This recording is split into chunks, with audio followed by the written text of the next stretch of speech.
In this ruined world, it was Xion's fate to live a life filled with endless suffering. As the shifting desert sands slowly swallowed him, one final thought crossed his mind. Even the weakest people usually had at least one small comfort in life, but he had absolutely nothing. As the transport bus disappeared beneath the sand, he quietly accepted death for one simple reason: he was too weak. Everything had changed 100 years earlier when a terrifying beam of light descended upon Earth from the depths of space. Instead of bringing hope, the mysterious light consumed every trace of life across the planet once known as the Blue Planet. Before long, the entire world had become a vast, barren desert, forcing the remaining survivors to build isolated fortress cities just to stay alive. As Xion stared out the bus window at the endless wasteland, he couldn't help but wonder why the force that had destroyed the world had bothered to spare someone as worthless as him. Without warning, a massive arm slammed into the seat beside his head. The bus bully looked down at him with a mocking grin and sarcastically claimed that his hand had slipped. Then he sneered, asking for the boy's name so he could apologize. Completely unfazed, the young man calmly answered, Xion. The bully burst into laughter after hearing he had only one name, immediately mocking him for having no family. The other passengers quickly joined in, filling the bus with cruel laughter. Xion remained silent because he knew everyone on this bus shared the same miserable destiny. Throwing a heavy arm around Xion's shoulders, the bully smirked and said that since they were all in the same situation, they might as well get along. He pointed out that there were no innocent people on the bus, only criminals and fugitives. Curious, he asked what crime Xion had committed to end up there. After enduring enough insults, Xion suddenly threw a devastating punch that completely twisted the bully's face. The overwhelming force sent the huge man crashing across several rows of seats. Standing over the groaning man with an icy expression, Xion calmly said he was mistaken before revealing the reason he was there. I killed someone. Back in the towering fortress city of Neo Seoul, Xion had learned that only the strong were treated like real people. He had killed a street thief who tried to steal his few belongings. To him, it was nothing more than garbage getting rid of garbage. However, before dying, the thief had left him with a terrifying warning. His older brother was an incredibly powerful and influential awakened individual. At that moment, true fear overwhelmed Xion. By crossing Li Rion, he had unknowingly signed his own death warrant. In Neo Seoul, awakened individuals like Li Rion were treated like gods. After offending someone so powerful, Xion had no choice but to flee into the wasteland aboard a transport bus bound for the harsh labor mines. Back in the present, the blonde bully slowly wiped the blood from his face without showing the slightest fear. Instead, a crazed smile spread across his lips as he asked whether Xion was finished before preparing to demonstrate his own terrifying strength. Just then, a sharp pain exploded inside Xion's head. Every instinct warned him that something far more dangerous was approaching. A violent impact suddenly shook the entire bus, throwing passengers through the air as chaos erupted inside. Cracking his knuckles, the blonde bully proudly revealed that he had also been sent there for murder and declared that Xion had just made the biggest mistake of his life. Panic spread through Xion. He had escaped one awakened individual in the city only to find himself trapped beside another in the middle of the endless desert. A blazing aura of fire erupted around the bully as he proudly revealed his awakened powers, eager to teach the newcomer a deadly lesson. Before he could attack, the bus lurched even more violently as fear swept through every passenger. Outside, the massive transport vehicle was being dragged toward the center of an enormous sand whirlpool. One blood-covered passenger desperately screamed for the driver to regain control, but the man remained frozen behind the wheel. The windshield suddenly shattered into thousands of pieces. Realizing the driver wasn't responding normally, the terrified passenger leaned closer. Covered in sweat and tears, the driver whispered his final horrifying words. This isn't the road to the mines. His bloodshot eyes stared blankly into the darkness as his warning became reality. The gigantic sinkhole swallowed the entire bus, sealing everyone's fate beneath the merciless desert. Inside, panic consumed the passengers as they were tossed around like helpless dolls while the vehicle rapidly sank beneath the sand. Watching the last traces of light disappear, Xion reflected on his miserable life. It had always been an endless cycle of suffering. He remembered surviving by digging through the garbage of Neo Seoul. To him, being hunted down by a powerful awakened individual or being devoured alive by a giant desert monster made no difference at all. Either way, death had always been waiting for him. In this broken world, having everything taken away by those stronger than you was simply the law of nature.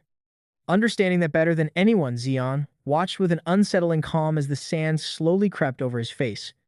To him, dying like this was nothing more than the inevitable fate of the weak in a world ruled by apex predators. The situation felt so ordinary and predictable that he almost wanted to yawn. Although he had dreamed countless times of becoming powerful enough to escape such a miserable end, he knew those dreams were only the desperate fantasies of a dying man. Only one of his hands remained above the crushing sand as the merciless desert prepared to bury him forever. His fingers slowly disappeared beneath the surface, losing their final struggle against gravity.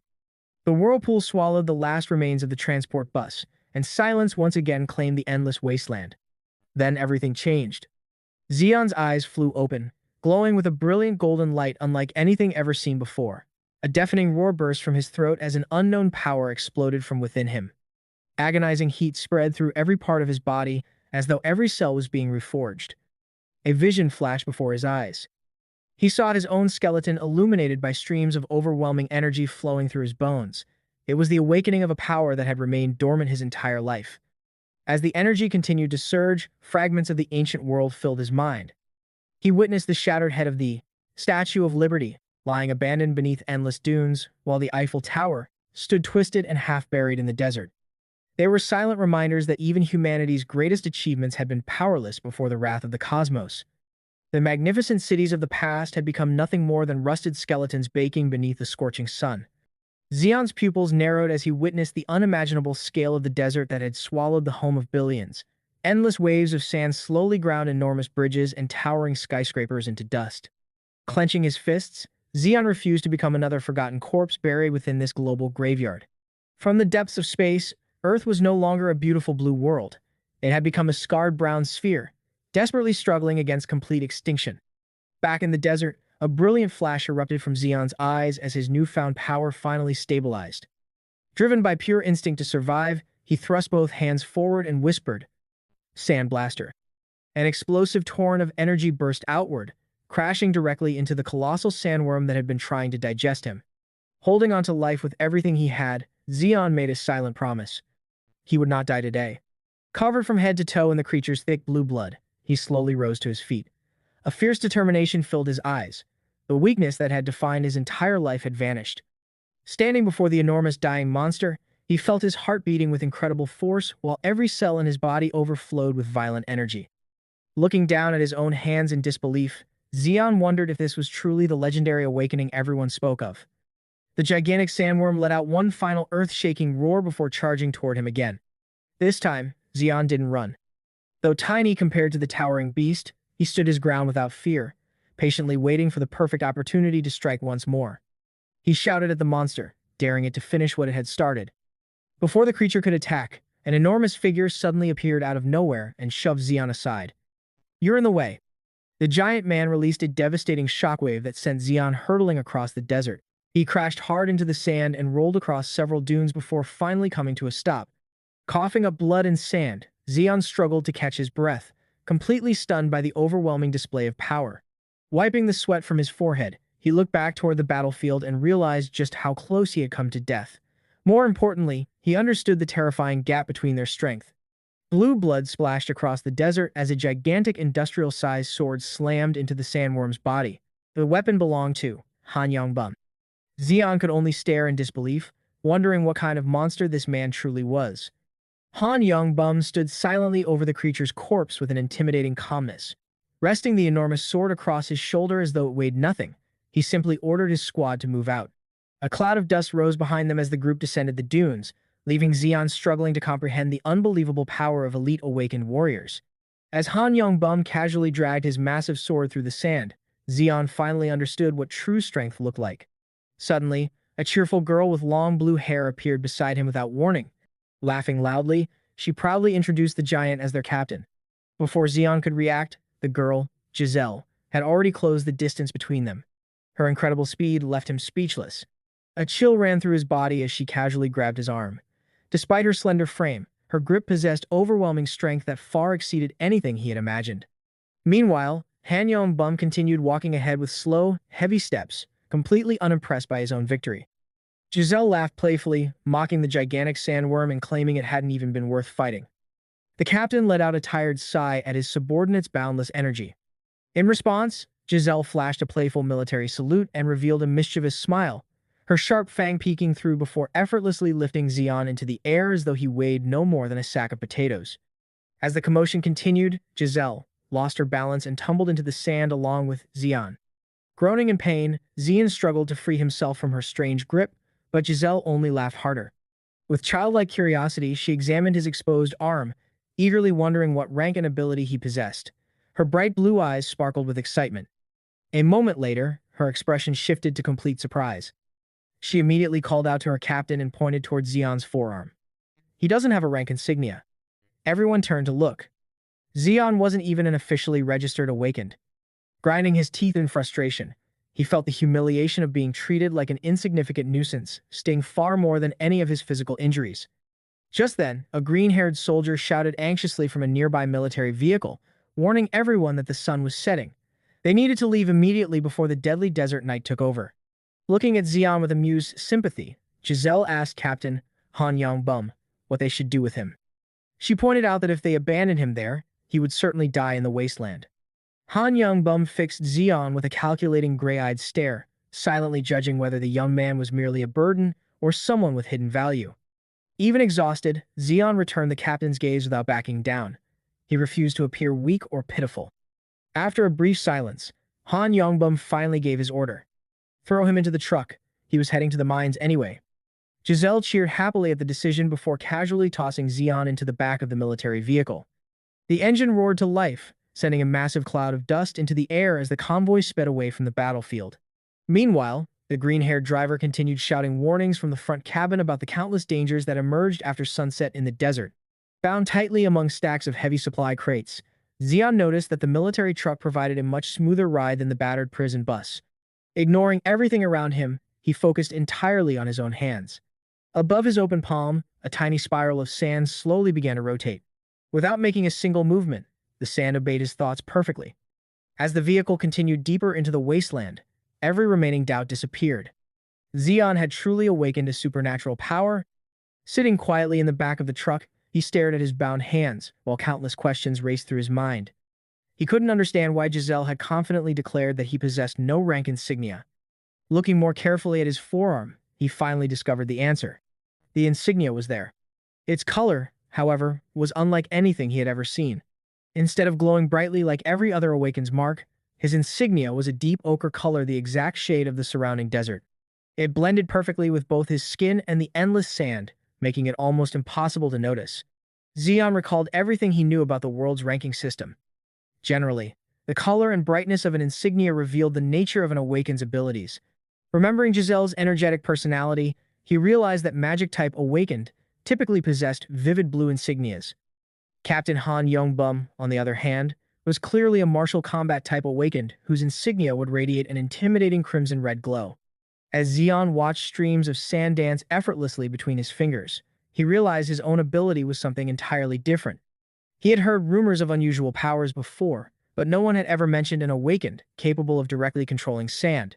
The immense power flowing through his body felt limitless, stretching as endlessly as the desert itself. Although his hidden insignia officially identified him as an F rank, the lowest and weakest rank possible, the potential buried deep inside him felt immeasurable. A cold smile slowly appeared on his face. For the first time in his life, Xian possessed a weapon powerful enough to prevent himself from ever becoming a helpless victim again. Practical as always, he immediately reached a decision. He would keep his awakening completely secret. Until he became strong enough that no one in this cruel world could ever threaten him again, he would hide his true abilities from everyone. Concealed by the shadows inside the truck, he silently formed a perfect sphere of sand above his bound hands. As he watched it float effortlessly before him, an unshakable ambition ignited within his heart. He silently vowed that one day not only the desert, but this entire merciless world would become the stage upon which he stood at the very top. The barren landscape gradually gave way to towering rocky cliffs that surrounded a gigantic industrial facility like a natural fortress. Xian had finally arrived at the infamous Mona Crystal Mines. Despite being tied up and surrounded by guards, he observed his grim new surroundings with completely different eyes. Now that he possessed the strength to protect himself, everything looked different. A hot-tempered, red-haired guard roughly shoved him forward, ordering him to keep moving. Xian complained that the ropes around his wrists made it difficult to walk, but the guard merely glared at him. "Shut your mouth," the man barked, "or I'll gag you too." He treated Xian with complete contempt. Not far away, Captain Han Yongbum and Giselle stood beside their vehicle, quietly watching as the guards escorted Xian into the dark mining facility. Stretching lazily, Giselle let out a yawn before casually remarking that Xion's survival had been nothing more than unbelievable luck. According to her, it was a miracle that such a weak person hadn't been digested by the giant sandworm. Han Yongbum remained silent. With his massive arms folded across his chest, he continued staring toward the mine entrance. After a long pause, he finally spoke in a deep, gravelly voice. It wasn't luck. His calm words directly contradicted Giselle's conclusion. It wasn't a coincidence at all. Captain Han Yongbum narrowed his piercing gray eyes as he carefully examined the aftermath of the battle. His instincts told him that something about the young man didn't match the image of a helpless survivor. His gaze drifted toward the enormous crater in the distant dunes, where the blue blood of the giant sandworm still baked beneath the blazing sun. Just before he had delivered his finishing strike, he had sensed a brief but overwhelming surge of power. It had disappeared almost as quickly as it came. As Xian vanished into the underground entrance of the mining settlement, Han Yongbum felt an unusual sense of regret. He hadn't even asked the boy's name. For some reason, he was certain their paths would cross again. Meanwhile, Xian was escorted deep into the mining settlement beneath Neo Seoul. The underground city was a sprawling maze illuminated by harsh neon lights and surrounded by rows of stacked metal buildings. Rather than a place where people lived, it felt more like an enormous high-security prison.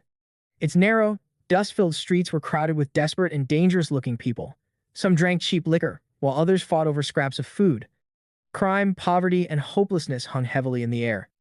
Looking around in surprise, Xian muttered that the black market inside a forced labor mine was far more developed than he had expected. His red-haired escort immediately turned around with an irritated glare. "I'm not your babysitter," the guard growled. "Keep your mouth shut, or I'll put a bullet through your head before I hand you over." Spitting onto the ground, he dismissed Xian as nothing more than a worthless street rat before walking away and leaving him on his own. Realizing that the authorities considered him completely expendable, Xian decided to make use of his brief freedom. His stomach was empty, so he began exploring the settlement in search of food. Eventually, he stopped in front of an old, run-down market stall. Behind the counter stood a frail, elderly merchant who calmly ground spices with slow, rhythmic movements. Xian politely tried to start a conversation, but the strange pressure surrounding the old man immediately put him on guard. His instincts warned him not to underestimate this merchant. Behind the counter, a faded propaganda poster hung on a rusted metal wall. "May our labor illuminate Neo Seoul." The cheerful illustration showed smiling miners happily working together, a ridiculous contrast to the miserable reality surrounding them. Noticing Xian's stare, the old merchant chuckled.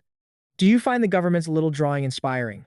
Resting his heavily scarred hands on the counter, the old man introduced himself as Klexi. Without warning, he began speaking in mysterious riddles before casually revealing a shocking truth. The mana crystals aren't the real source of energy keeping Neo's soul alive. Xian, who had already picked up a skewer of roasted meat from the display, paused mid-bite. "What do you mean?"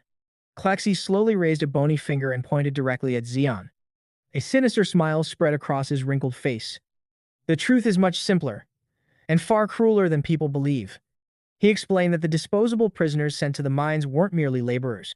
They themselves were the fuel that kept the great city of Neo Seoul running. Whenever one group was used up and discarded, the government simply replaced them with another batch of expendable people. Unimpressed by the merchant's grim philosophy, Xian answered coldly, "At your age, you should be preparing for death instead of frightening newcomers." Klexi only laughed. Then he unexpectedly asked Xian how the inside of a giant sandworm compared to the warmth of a mother's womb. Mocking him further, the old man predicted that it wouldn't be long before Xian became nothing more than fertilizer for another monster. Remaining completely calm, Xian replied that he hadn't come to this miserable place to die. He had come to make money.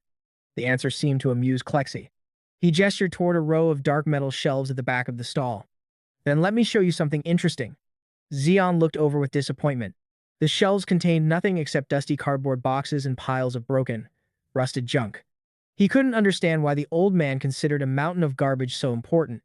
Seeing his reaction, Klexi's smile disappeared. His eyes turned ice cold. "Those aren't piles of trash. They're what's left behind by the thousands of miners who came here before you." Xian remained silent. The merchant continued. "Every newcomer arrives believing they'll survive. They cling desperately to their belongings, their pride, and their dreams. But once they experience the endless darkness of the mana mines, once they truly understand the fear of dying underground, they all break. First, they sell their possessions. Then they sell their dignity. And eventually, they sell their souls." all just to survive one more miserable day. In the end, everything they once treasured vanished from their hands like dust scattered by the wind. The mines consumed them completely until they disappeared into oblivion without leaving behind a single trace. Klexi looked directly into Xion's eyes before delivering his final lesson. A real man leaves behind a legacy. But trash like you leaves nothing except more garbage for the streets of Neo's soul. Finishing the last bite of roasted meat, Xion slammed the empty wooden skewer onto the counter. He had heard enough of the merchant's psychological games. Fine, he said calmly. How much do I owe you? Expecting an ordinary price, Xion waited patiently. Instead, Klexi's grin widened. 10 sol. The outrageous amount left the air between them completely still. Xion nearly choked in disbelief. 10 sol for one skewer of meat, he shouted. That's a complete scam. What did you season it with? Gold. Klexi simply smiled. In an underground desert like this, he replied mockingly, every bite of real food is a luxury. The meat you just ate is worth every coin. As Xion prepared to refuse the outrageous price, the atmosphere inside the stall suddenly changed. From the shadows of the narrow market alley, several armed thugs quietly emerged. Each carried a rusted cleaver, a heavy axe, or a combat knife. Within seconds, every possible escape route had been blocked. Although surrounded by dangerous criminals, Xion remained perfectly calm. His eyes never wavered. I'm not giving a single soul to a thief, he said firmly. Before anyone answered, an enormous shadow fell over him. A towering, muscular enforcer had silently stepped up behind him. The overwhelming pressure radiating from the giant made it clear that this was no longer a simple argument over food. Klexi folded his arms, thoroughly enjoying the trap he had prepared. So, he asked with a cruel smile, what are you going to do now? A heavy thud echoed through the stall as the giant placed a massive hand on Xion's shoulder, pinning him in place. Trying to remain rational, Xion spoke calmly. Be reasonable. I just arrived here. There's no way I could possibly be carrying 10 sol. Instead of loosening his grip, the giant squeezed even harder. Pain shot through Xion's shoulder. Realizing brute force wouldn't help, he pretended to cooperate. Let's settle this peacefully, he said. Klexi chuckled warmly. Of course. I'm a very reasonable businessman. Then he slowly pointed towards Xion's coat pocket. I'll simply take the mana crystal you're hiding. Xion froze. He couldn't believe word had already spread about the crystal he had managed to smuggle into the settlement. The old merchant smiled maliciously. Hand over the crystal, and we'll consider your debt paid. A burning rage surged through Xion's body. He remembered every hardship he had endured to protect that single mana crystal. The dangerous escape. The constant fear. The countless near-death moments. Everything had been for that stone. Making one final attempt to negotiate, Xion asked whether he could simply owe the money instead. The giant answered by crushing his shoulder even harder. The room instantly fell silent. With madness in his eyes, the enforcer looked toward Klexi. Boss, give the order. I'll bury this arrogant brat right here. At that exact moment, Xion made his decision. Deep inside his body, he reached for the golden energy awakened within him. His power gathered silently. Sand Blaster. For a brief instant, a vivid vision flashed through his mind. He imagined unleashing a devastating blast of compressed sand. The giant's arm was torn clean off. A violent explosion of golden sand consumed the surrounding thugs. The entire market stall collapsed into ruins. Standing alone amid the destruction, Xion's glowing golden eyes radiated overwhelming power. No longer prey. No longer weak. No longer someone the strong could trample. Then, the vision vanished. Reality returned in an instant. The giant was still gripping his shoulder. He violently shook Xion and shouted directly into his face. Look at me. Xion blinked. Cold sweat covered his body as he realized everything had been nothing more than an instinctive vision born from his awakening. His emotions settled almost immediately. He possessed tremendous potential, but not enough strength. His body was still exhausted from fighting the sandworm, and his control over sand manipulation remained far too crude. If he attacked now, he would be fighting an entire criminal syndicate. He wouldn't survive. After a long, frustrated sigh, Xion accepted reality. He reached into his pocket, pulled out the glowing blue mana crystal, and slammed it onto the wooden counter. Take it, he said coldly, and choke on it. Suppressing his anger, Xion surrendered the crystal while the surrounding thugs watched with mocking smiles. Klexi immediately snatched it from the counter.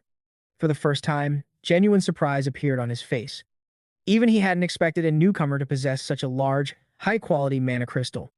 Turning it over in his hand, the old merchant smiled greedily. With a bit of luck, I'd say this is worth around 100 sol. Xion's eyes widened. What? That's ridiculous. This crystal is worth at least 3 times that on the open market. Klexi laughed. This isn't the open market. This is hell. Supply and demand work differently here. If you don't like my price, he shrugged casually.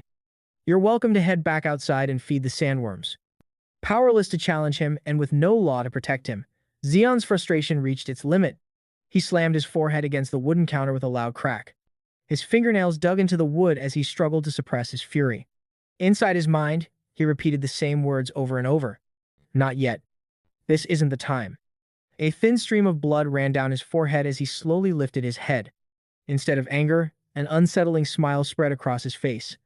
If you're going to rob me, Xion said coldly, then at least throw in something useful from that pile of junk in the back. The giant enforcer remained expressionless. You'd better watch your mouth, he warned. This settlement is full of thieves far more dangerous than us. Xion shot the old merchant a venomous glare before replying without hesitation. I'm already looking at the biggest thief in this entire settlement. Rather than getting angry, Klexi found the boy's fearless attitude amusing. Perhaps because it was their first business deal, the old merchant decided to show an unusual amount of generosity.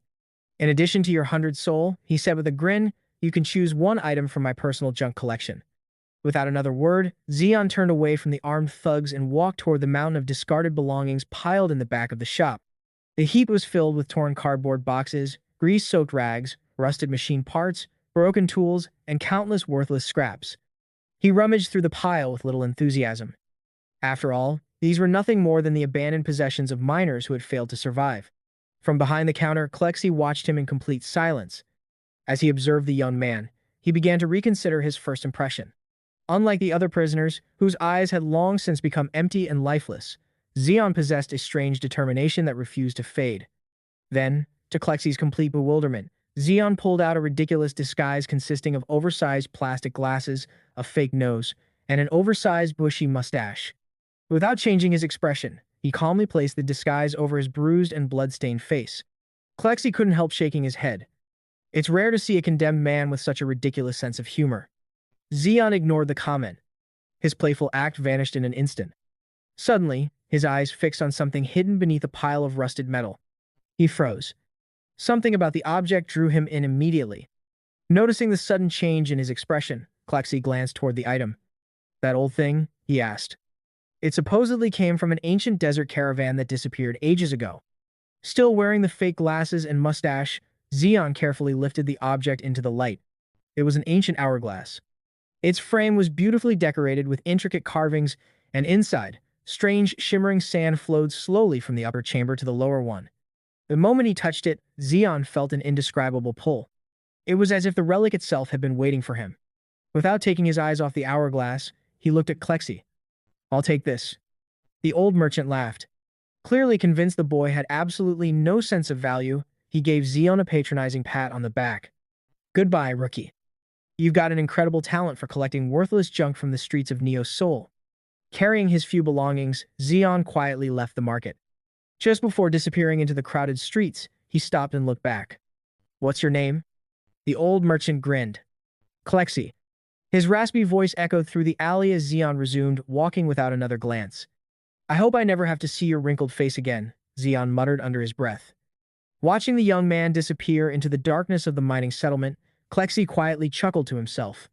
You'll be seeing me again much sooner than you think. Later that evening, the ancient hourglass rested quietly on the cracked floor of Xion's small room. The mysterious grains of sand continued to fall at a slow, hypnotic pace, silently measuring the passage of time. Lying on a worn-out mattress, Xion stared at the relic without blinking. Judging by the remaining sand, he estimated that roughly 10 minutes remained before the upper chamber emptied completely. His room was little more than a filthy concrete box, assigned to the lowest-ranking miners. The air smelled of damp stone, sweat, and mold.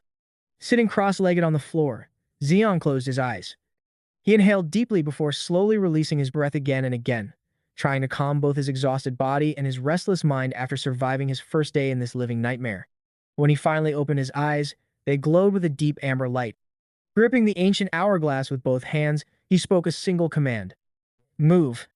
Nothing happened. The polished glass reflected only his own determined face. Inside, The shimmering sand continued falling at exactly the same pace. It ignored his command completely. A wave of disappointment washed over him. Perhaps the hourglass had nothing to do with his sand manipulation after all. Maybe it really was nothing more than an old piece of junk. Leaning back against the wall, Xion continued staring at it. He was certain he had never seen this relic before in his life. And yet, looking at it beside the few belongings in his room, a faded childhood stuffed toy and a cracked digital clock, an overwhelming feeling of déjà vu tightened around his chest. It felt strangely familiar, almost as if someone had deliberately placed the hourglass there, waiting for him to find it, calling to him through an invisible connection that somehow felt both ancient and completely new. Damn. Before he could think any further, bang. The metal door exploded inward with a deafening crash. Its hinges snapped apart as it was kicked completely off the frame. A gigantic man stormed into the tiny room. His face twisted with uncontrollable rage as he bellowed like a wild beast. It was the infamous mine supervisor, Bei Manhwa, and he looked ready to kill someone. The enormous man glared at Xion with murderous eyes. Why the hell haven't you reported to the mining queue yet? I had to waste my own time tracking down a worthless brat like you. Refusing to let intimidation break his spirit, Xion slowly pushed himself off the floor and met the giant's glare without the slightest hint of fear. My name isn't Bastard, he said coldly, and no one bothered to tell me how to get to the lower sectors. His calm but disrespectful reply instantly ignited the supervisor's fury. Despite his enormous size, Bei Manhwa moved with terrifying speed. He swung a massive fist, sending Xion crashing violently across the room. The overwhelming force of the blow made one thing painfully clear. The difference in their physical strength was enormous. Clenching a fist that looked capable of crushing solid stone, the supervisor made it obvious that he had no intention of tolerating the rookie's attitude. With a sickening thud, Bei Manhwa slammed Xion onto the concrete floor and unleashed a relentless barrage of punches. Keep that damn mouth shut if you want to stay alive, he roared. Each heavy blow stole the air from Xion's lungs. His vision blurred with pain as he struggled to breathe beneath the merciless assault. Yet beneath the agony, another emotion quietly took root. Hatred. A deep, poisonous hatred. Eventually, Bei Manhwa grabbed Xion by the collar, lifted him off the ground like a rag doll, and threw him aside. Get up, he ordered coldly, and follow me. Unless you want today's beating to become your everyday routine. Every movement sent waves of pain through Xion's bruised ribs and battered body. Still, he forced himself to stand. As he stared at the supervisor's broad back, he made a silent vow. One day, no matter what sins he had to commit, he would kill this man with his own hands. A short time later, they arrived at the entrance to Sector 3's primary mining shaft. It was a grim abyss surrounded by rusted rail tracks, worn transport carts, and thick clouds of steaming industrial smoke. Waiting there was an elderly veteran miner dressed in scarred reflective work gear. His weary expression carried years of hardship. Bei Manhwa barked an order. Give this useless brat his equipment. Without saying a word, the old miner obeyed. He helped Xion put on a bright orange reflective vest over his bruised body before quietly explaining the rules. The cost of every piece of equipment will be deducted from your wages, and every mana crystal you mine belongs to the company. Xion silently accepted a heavy protective helmet fitted with a worn headlamp. As he fastened it into place, the weight of his new reality settled heavily upon him. He couldn't help wondering how much money he would actually earn after all the deductions. Clang! A heavy iron pickaxe slammed into the rocky ground just inches from his head. The impact made Xion instinctively jump backward. Standing over him, Bei Manhwa sneered. The pickaxe comes out of your paycheck too. What? Do you need me to teach you how to swing it as well? Then the supervisor pointed toward the darkest section of the mining complex. Throw this idiot into shaft 972. The veteran miner's face immediately turned pale. Supervisor, he said nervously. The lower levels of shaft 972 are still unstable. There have been dangerous anomalies reported down there. Bei Manhwa didn't even let him finish. He stepped closer, his eyes filled with menace. If you don't like my order, I'll throw you into the shaft instead. With no other choice, the frightened old miner lowered his head and nodded.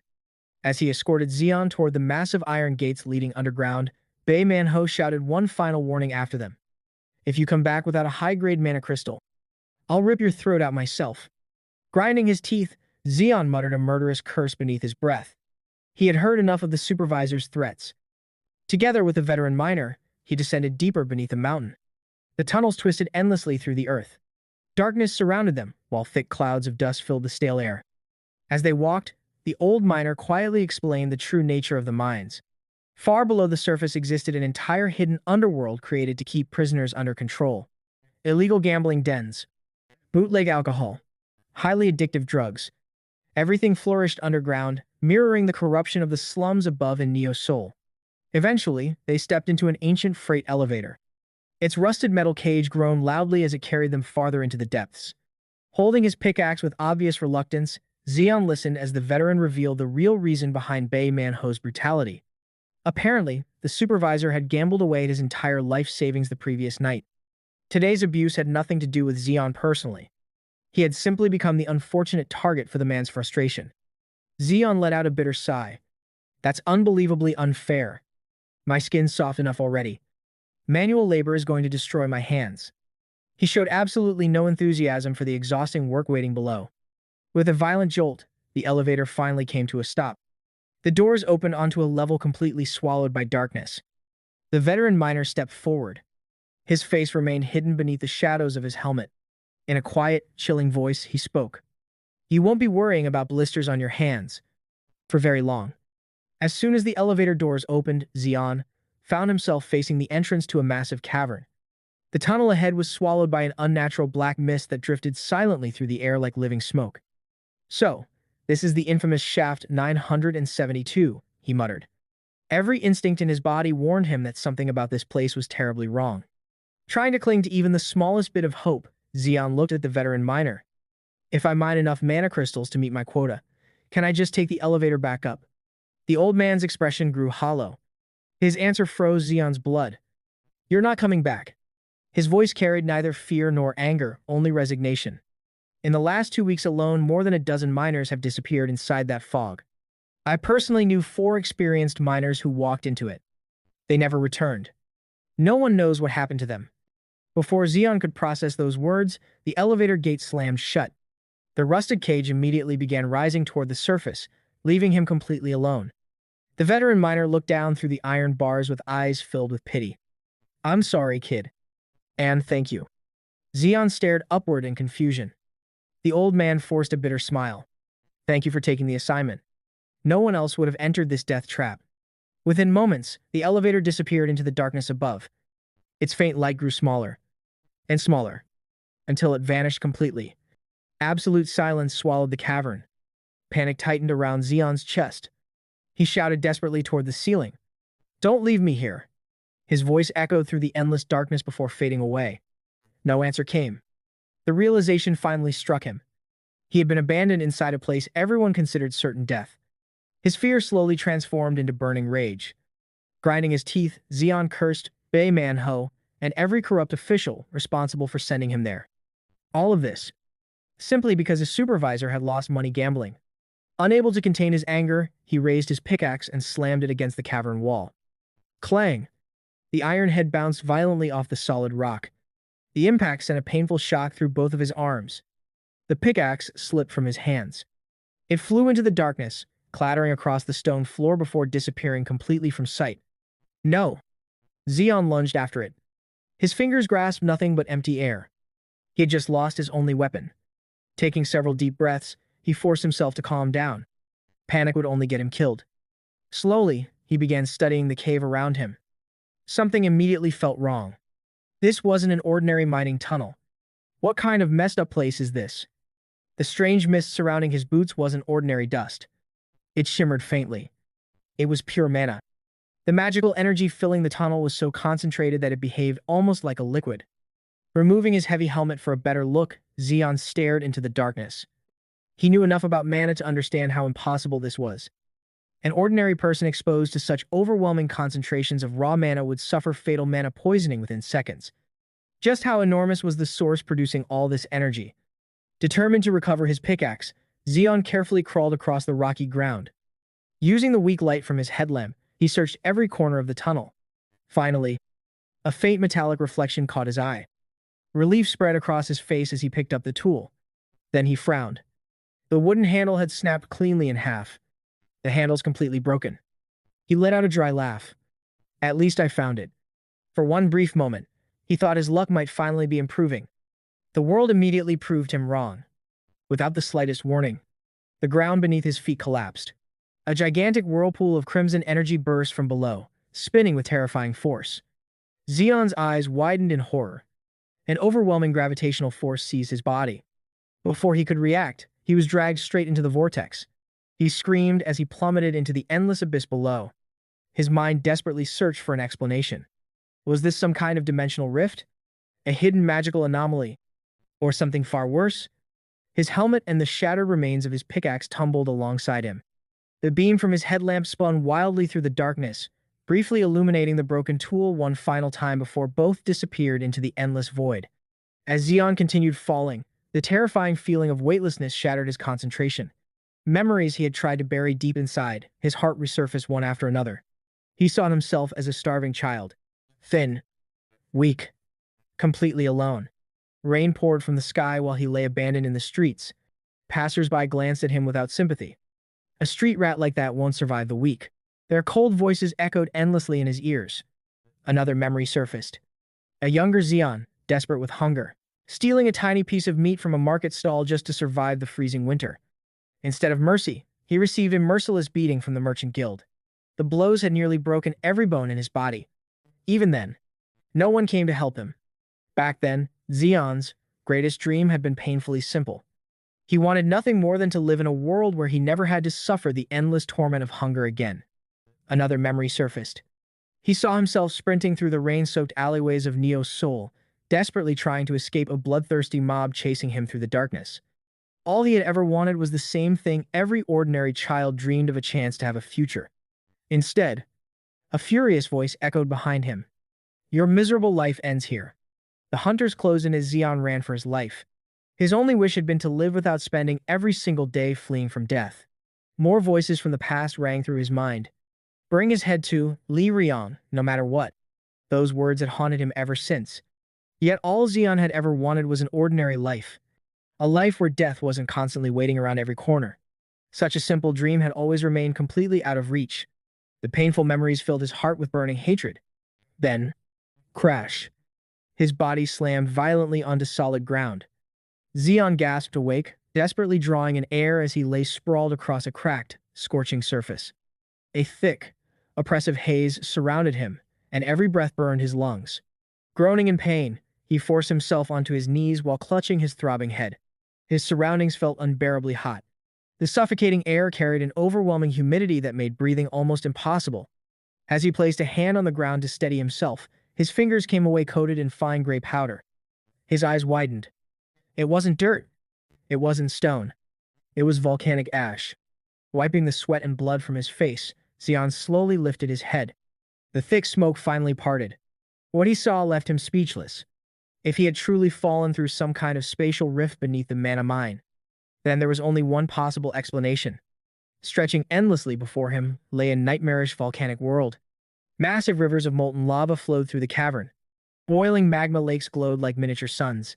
Gigantic pillars of fire erupted endlessly into the air. He had fallen straight into the heart of an active volcanic dungeon. The realization sent a chill through him despite the unbearable heat. Ash and sulfur filled the atmosphere.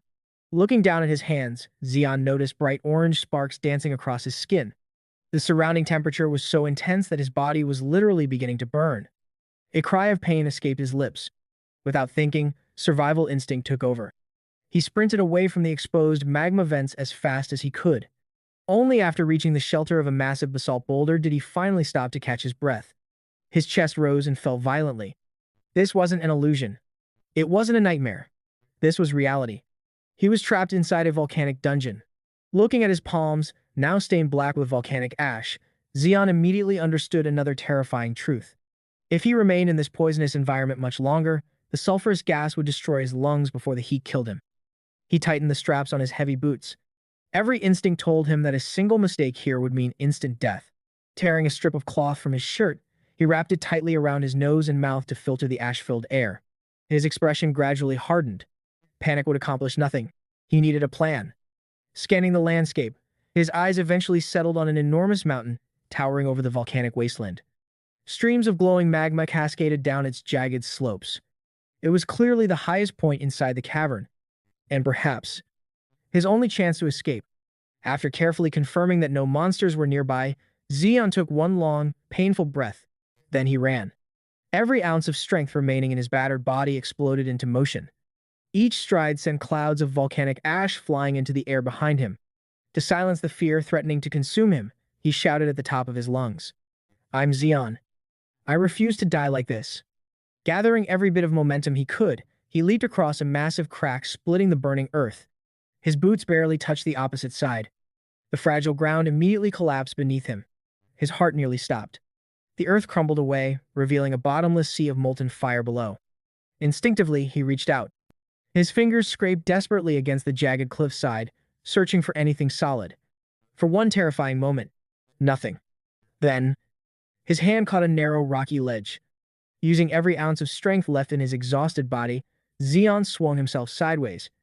At the same moment, violent geysers of molten lava erupted beneath him, narrowly missing his body. Twisting through the air with desperate determination, he barely avoided the deadly blasts. His fingers finally locked onto a scorching rock shelf. Ignoring the unbearable pain burning through his palms, he pulled himself upward. With one final effort, Xeon dragged his bruised body onto solid ground. He collapsed heavily onto the blistering stone, breathing hard as he stared at the fiery world around him. For the moment, he had survived. Xeon rolled onto his back, desperately gasping for air that his scorched lungs could barely draw from the poisonous atmosphere. He slammed his fist against the blistering ground, gritting his teeth as fresh waves of pain surged through his battered body. Blinded by fury, he shouted curses into the volcanic wasteland. Babe Manhwa, I swear, the moment I escape this hell, I'll kill you with my own hands. The outburst lasted only a few seconds. Xeon abruptly stopped himself. He realized that losing his temper was only making him breathe harder, raising his body temperature, and wasting precious energy. Taking a slow breath, he forced his emotions back under control. No matter what, I'm getting out of here. Even if it cost him everything. Raising his eyes, he quickly measured the distance ahead. Only a handful of carefully timed jumps separated him from the far side of the burning terrain. Below him, rivers of molten lava churned violently. There would be no second chance if he made a mistake. Pulling the cloth tighter over his mouth and nose, Xeon silenced the fear inside his head. Move. Without hesitating again, he broke into a determined sprint. A fierce resolve burned in his amber eyes as he threw himself into the air, trusting nothing except his own survival instincts. At the very peak of his jump, the lava beneath him exploded. An enormous maw burst from the molten depths. It was so massive that it could have swallowed him whole in a single bite. A gigantic creature made entirely of black volcanic stone and glowing magma erupted from below. Its colossal body smashed into the canyon wall, triggering a devastating avalanche. Boulders and streams of molten rock rained across the cavern. The monster unleashed an earth-shaking roar that echoed through every corner of the dungeon. Slowly, its enormous head emerged from the sea of flames. Its burning eyes locked directly onto Xeon. Molten lava dripped from its jagged stone fangs as it prepared to strike. Without thinking, Xeon thrust out his arm. The volcanic ash swirling around him instantly responded to his command. He manipulated the dense clouds of ash, using them to soften the shockwave rushing toward him. As the power flowed naturally through his body, every remaining doubt disappeared. His awakening was real. He truly possessed the ability to control sand and ash. A moment later, he crashed onto a narrow rock ledge. The landing nearly shattered his bones, but he had barely escaped the monster's first attack. He collapsed face first against the scorching stone. Only then did another horrifying realization strike him. The volcanic dungeon itself was even deadlier than the creature hunting him. His nostrils burned with every breath. His chest tightened violently as the thin, toxic air starved his body of oxygen. For the first time, a terrifying thought crossed his mind. Perhaps this forgotten volcanic abyss would become his grave. Panting heavily, Xeon forced himself back onto trembling hands. The blistering rock scorched his palms as he slowly pushed himself upright. He couldn't help. So this is how I die? In some hole underground. Before I even get the chance to have a girlfriend. The ridiculous complaint almost made him laugh. Planting his feet firmly on the ground, Xeon straightened his back. No, I'm not dying today. No matter what horror appeared before him. He refused to fall here. Just then, an unfamiliar voice echoed calmly through the roaring flames. Him. What an interesting ability. The mysterious speaker sounded almost amused. So you can control sand, and even volcanic ash. Xion's eyes darted around the cavern. Who's there? No answer came. Then, a human figure suddenly dropped from the ceiling of the cavern. The old man descended at terrifying speed, wearing a savage grin as though he were thoroughly enjoying the chaos.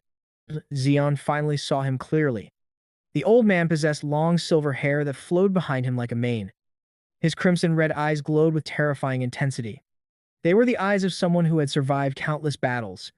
Xion instinctively realized one thing. Something catastrophic was about to happen. The very next instant, a blinding pillar of pure white light descended through the center of the cavern. Its overwhelming force struck with the power of a natural disaster. The entire volcanic dungeon trembled. The stone beneath the impact point cracked apart. The surrounding ground began collapsing into itself as an immense shockwave tore through the cavern. Ash, shattered boulders, molten debris. Everything nearby was dragged into the violent vortex created by the collision.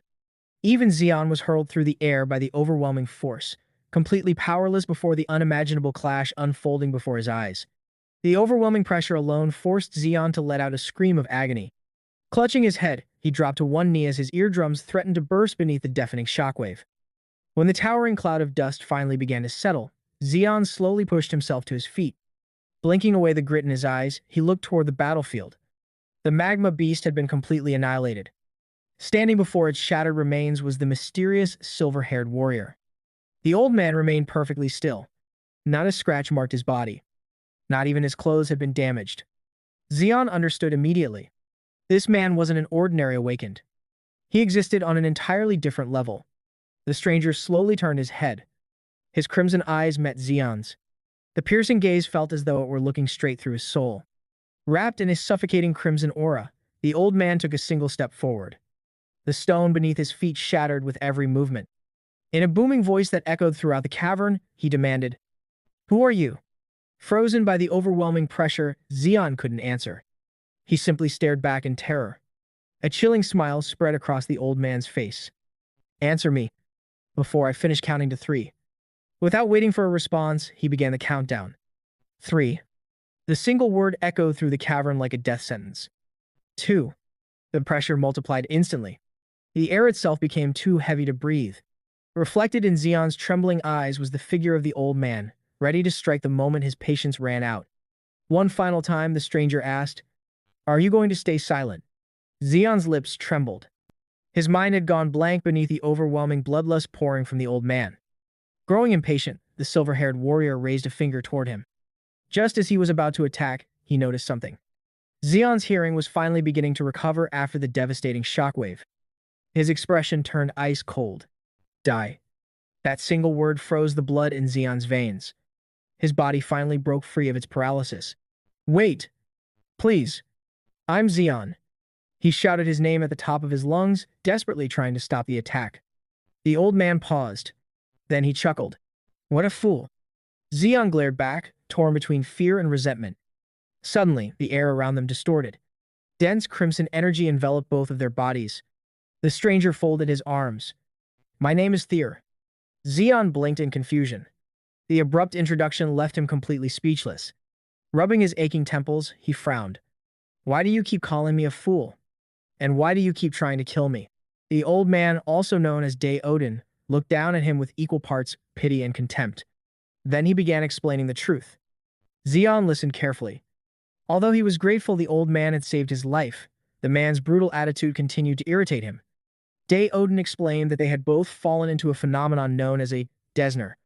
It was a deadly spatial anomaly. Whenever a subterranean dungeon accumulated more mana than it could contain, the overwhelming energy sought an outlet.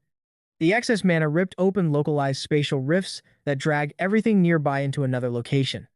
That was exactly how both of them had ended up inside this volcanic dungeon. Xion silently cursed his terrible luck. The mocking face of Supervisor, Bei Manhwa, flashed through his mind. Just when he thought things couldn't get any worse, they somehow had. Day Odin casually called him an idiot. Xion's patience finally snapped. "Will you stop insulting me already?" Ignoring the complaint completely, Day Odin moved. In an instant, he grabbed Xion's face with crushing strength. "Focus. Channel your mana into your eyes." Xion instinctively struggled to break free. It was useless. The old man's terrifying gaze forced him into complete submission. Reluctantly, Zeon directed his mana toward his eyes. Forget what your ordinary eyes see, Day Odin instructed. Perceive the world through mana itself. The moment Zeon obeyed, everything changed. The appearance of the cavern peeled away like an illusion. The world transformed into flowing currents of pure mana. He gasped. A horrifying truth revealed itself. The volcanic landscape wasn't what it appeared to be. Day Odin had been telling the truth all along. Calmly, the old man explained what Zeon was really looking at. A crimson sand dragon.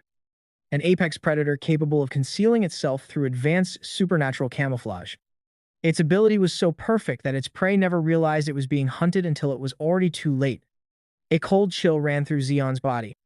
He suddenly realized that he had been standing directly beneath the nose of such a terrifying monster the entire time.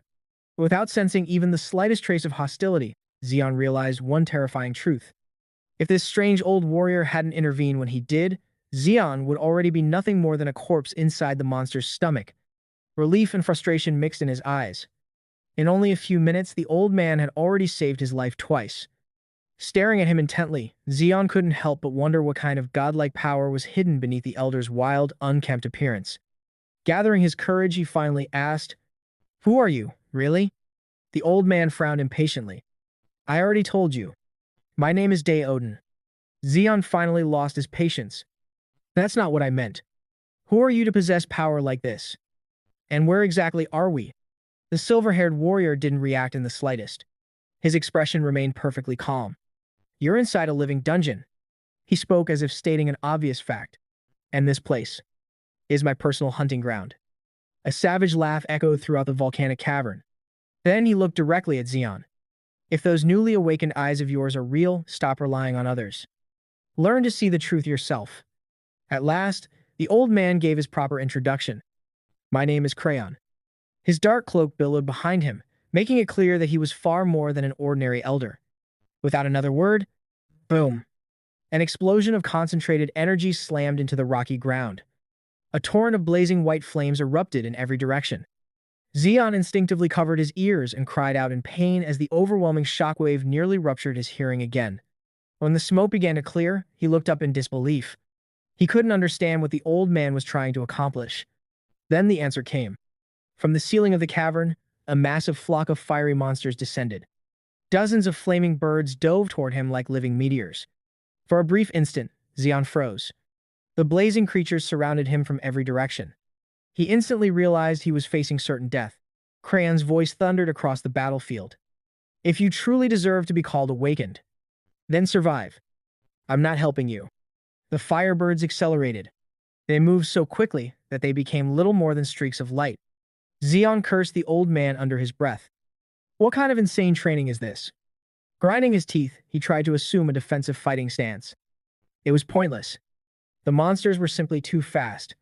One flaming bird shot past his face, leaving behind a trail of burning embers that scorched his cheek. He threw himself into frantic, evasive movements. The battlefield became a storm of explosions, fire, and relentless attacks. The flock never gave him a single moment to breathe. A dreadful realization settled over him. Escape was impossible. The firebirds had completely surrounded him. Even stranger, they repeatedly focused their attacks on his exposed left side. Zeon swung wildly, trying to knock one of them away. His attack struck nothing but empty air. The birds continued slicing through the sulfur-filled atmosphere like crimson lightning. Their speed exceeded the limits of ordinary human vision. Several attacks struck his torso. Blood splattered across the ash-covered ground. Fresh cuts spread across his body as his stamina rapidly reached its limit. He was fighting enemies he couldn't even properly see. Blood trickled down his face. A bitter truth became impossible to ignore. His immature control over sand and his ordinary eyesight were both completely inadequate against opponents moving at this speed. If nothing changed, this volcanic dungeon would become his grave. Remembering that Crayon had already rescued him twice, Zeon felt a wave of frustration wash over him. He hated relying on someone else to survive. Then Crayon's booming voice echoed through the cavern once again.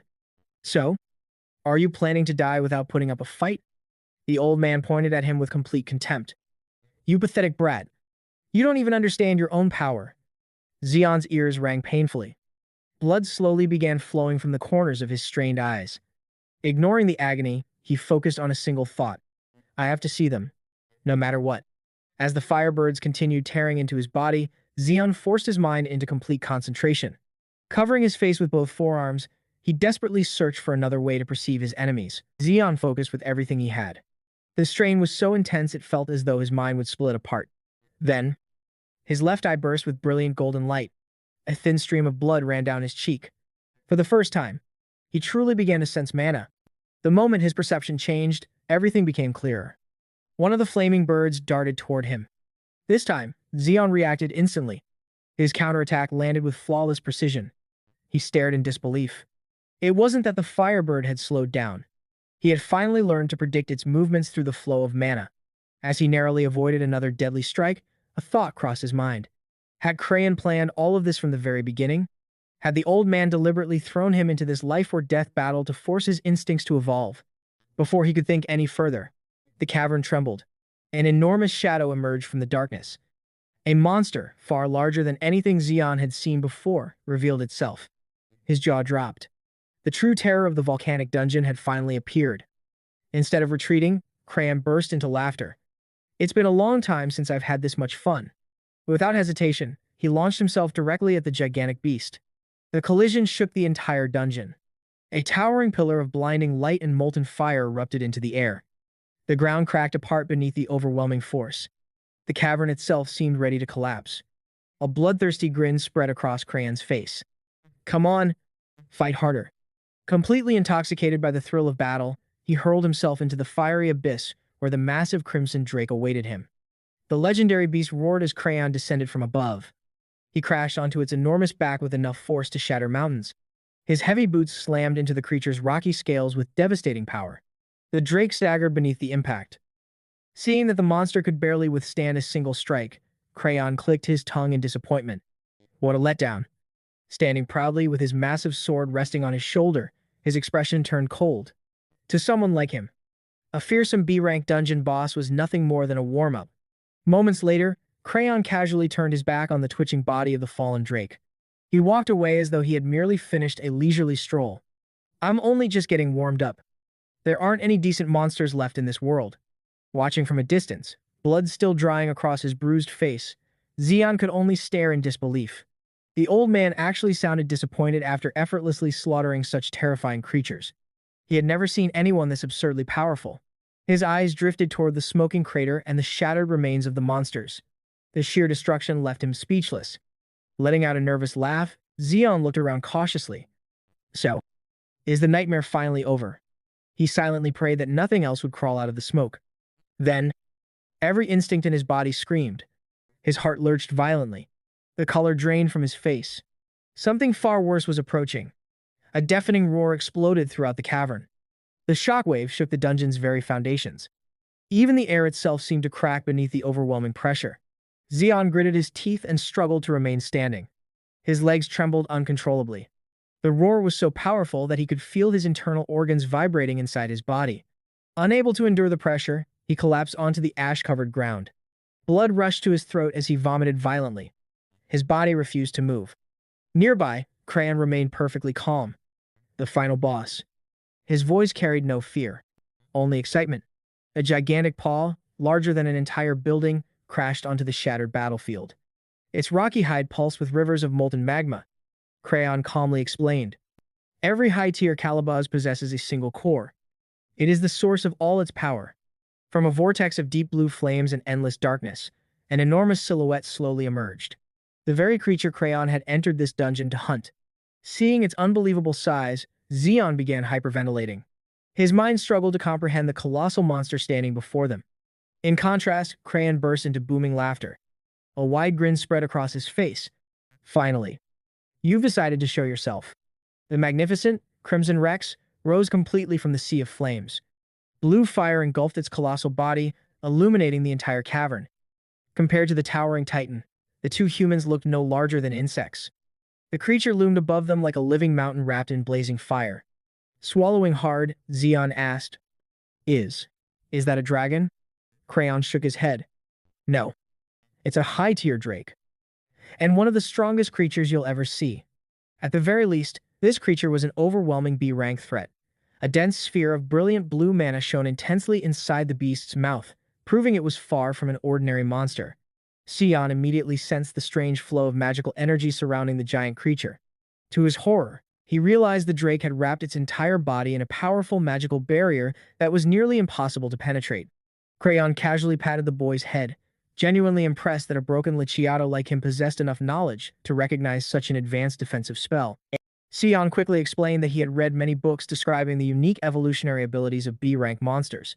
He added that the crimson currents flowing beneath the barrier revealed the drake belonged to the highly destructive martial type. The overwhelming magical pressure pouring from the monster became so intense that fragments of raw mana began crystallizing in midair. Without warning, the drake released a devastating wave of pure kinetic force that swept across the battlefield, proving its strength existed on an entirely different level of destruction. Sion cried out in panic after realizing the drake was a magic-type monster, a classification considered vastly more dangerous and unpredictable than ordinary beasts. Without wasting even a second, Crayon launched himself into the sky, charging directly toward the drake's enormous head as though gravity itself no longer applied. Massive boulders broke loose from the cavern's ceiling and crashed into the battlefield below. Sion could only stare upward in absolute terror. Every survival instinct he had developed throughout his difficult life suddenly felt meaningless before the apocalyptic battle unfolding above him. The drake opened its enormous jaws and rapidly condensed a catastrophic sphere of blue mana. At that exact moment, Crayon appeared only inches from its snout. In one overwhelming strike, the silver-haired swordsman unleashed a blinding vertical slash of white energy so powerful it seemed to split both the air and the monster's skull apart. The drake clawed desperately at the canyon walls, struggling to survive against the relentless assault of the legendary warrior. Crayon rushed through the blazing smoke like a bolt of silver lightning, carving through the monster's supposedly impenetrable scales with his massive sword.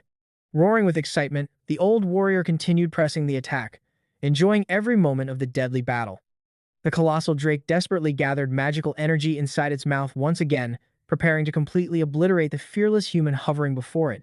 Crayon's face reflected pure madness. His teeth were bared in a grin of complete exhilaration. The instant a massive explosion of blue mana engulfed both fighters, the entire dungeon shook violently beneath the overwhelming impact.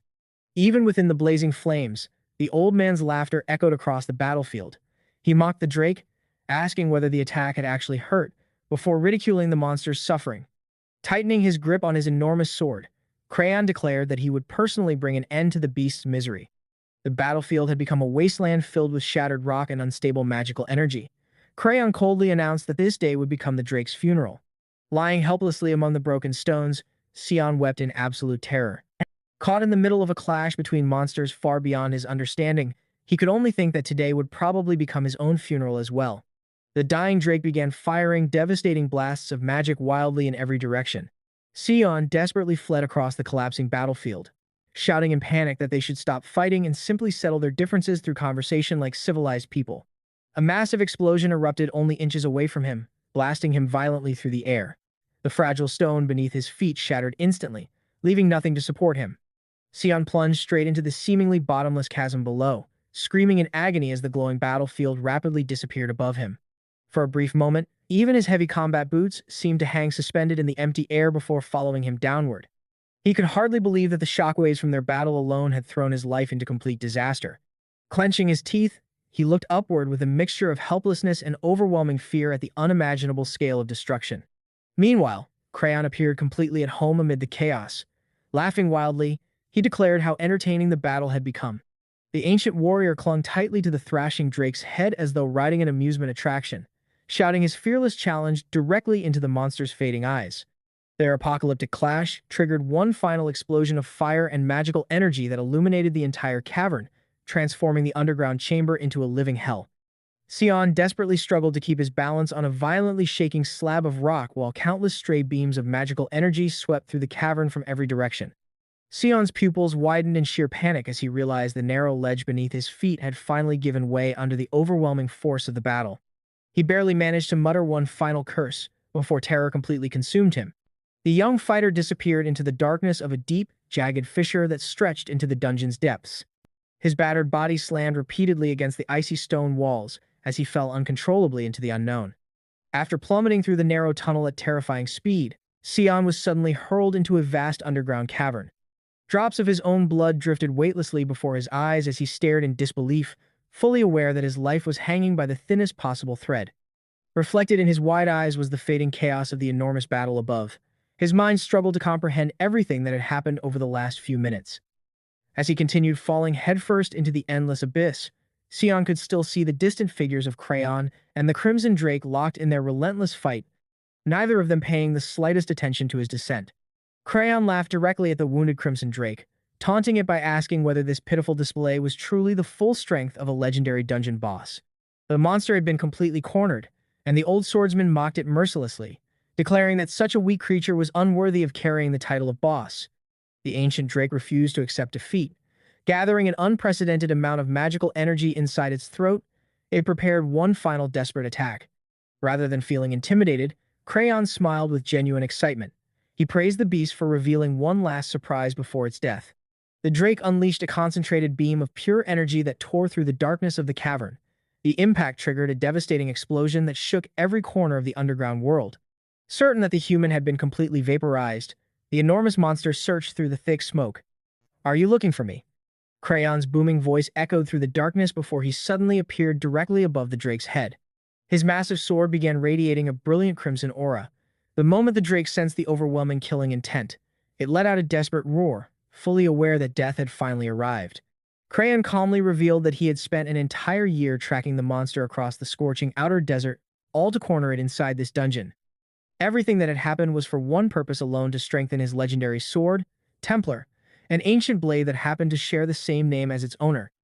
Locking his crimson eyes onto the giant beast, Crayon delivered a cold farewell. "It's time for you to close your eyes forever." He drove the enormous blade straight into the center of the drake's skull. A catastrophic surge of mana erupted from the impact, shattering the surrounding cavern. The strike was so devastating that the mighty crimson drake was completely annihilated. As the monster died, Templar absorbed the enormous flood of residual magical energy. The sword vibrated with a brilliant crimson glow while the ancient runes engraved along its blade illuminated one after another, confirming that the tempering process had been a complete success. Crayon looked around the collapsing battlefield with complete satisfaction as the upper sections of the dungeon began crumbling into dust. The sword released a dense, dark aura, almost as though the weapon itself were celebrating its newfound power. Holding the hilt tightly, the old warrior smiled to himself and openly congratulated his blade for growing stronger. At this point, it was obvious that Crayon had completely lost his mind. Watching from where he had collapsed in the distance, Sion became even more convinced that his eccentric mentor was nothing more than a dangerous old lunatic who held conversations with his own sword. Crayon slowly walked toward the edge of the newly formed crater and looked down at the battered boy. Chuckling to himself, he admitted he was genuinely surprised that such a hopeless fool was somehow still alive. Sion had reached his absolute physical limit. His body was wrapped in makeshift bandages, and he no longer possessed enough strength to even lift his own arms. Without warning, the weakened ceiling finally gave way. The expanding shockwave hurled Sion across the stone floor as the entire cavern began collapsing around him. His eyes flew open in horror while enormous boulders crashed down from above.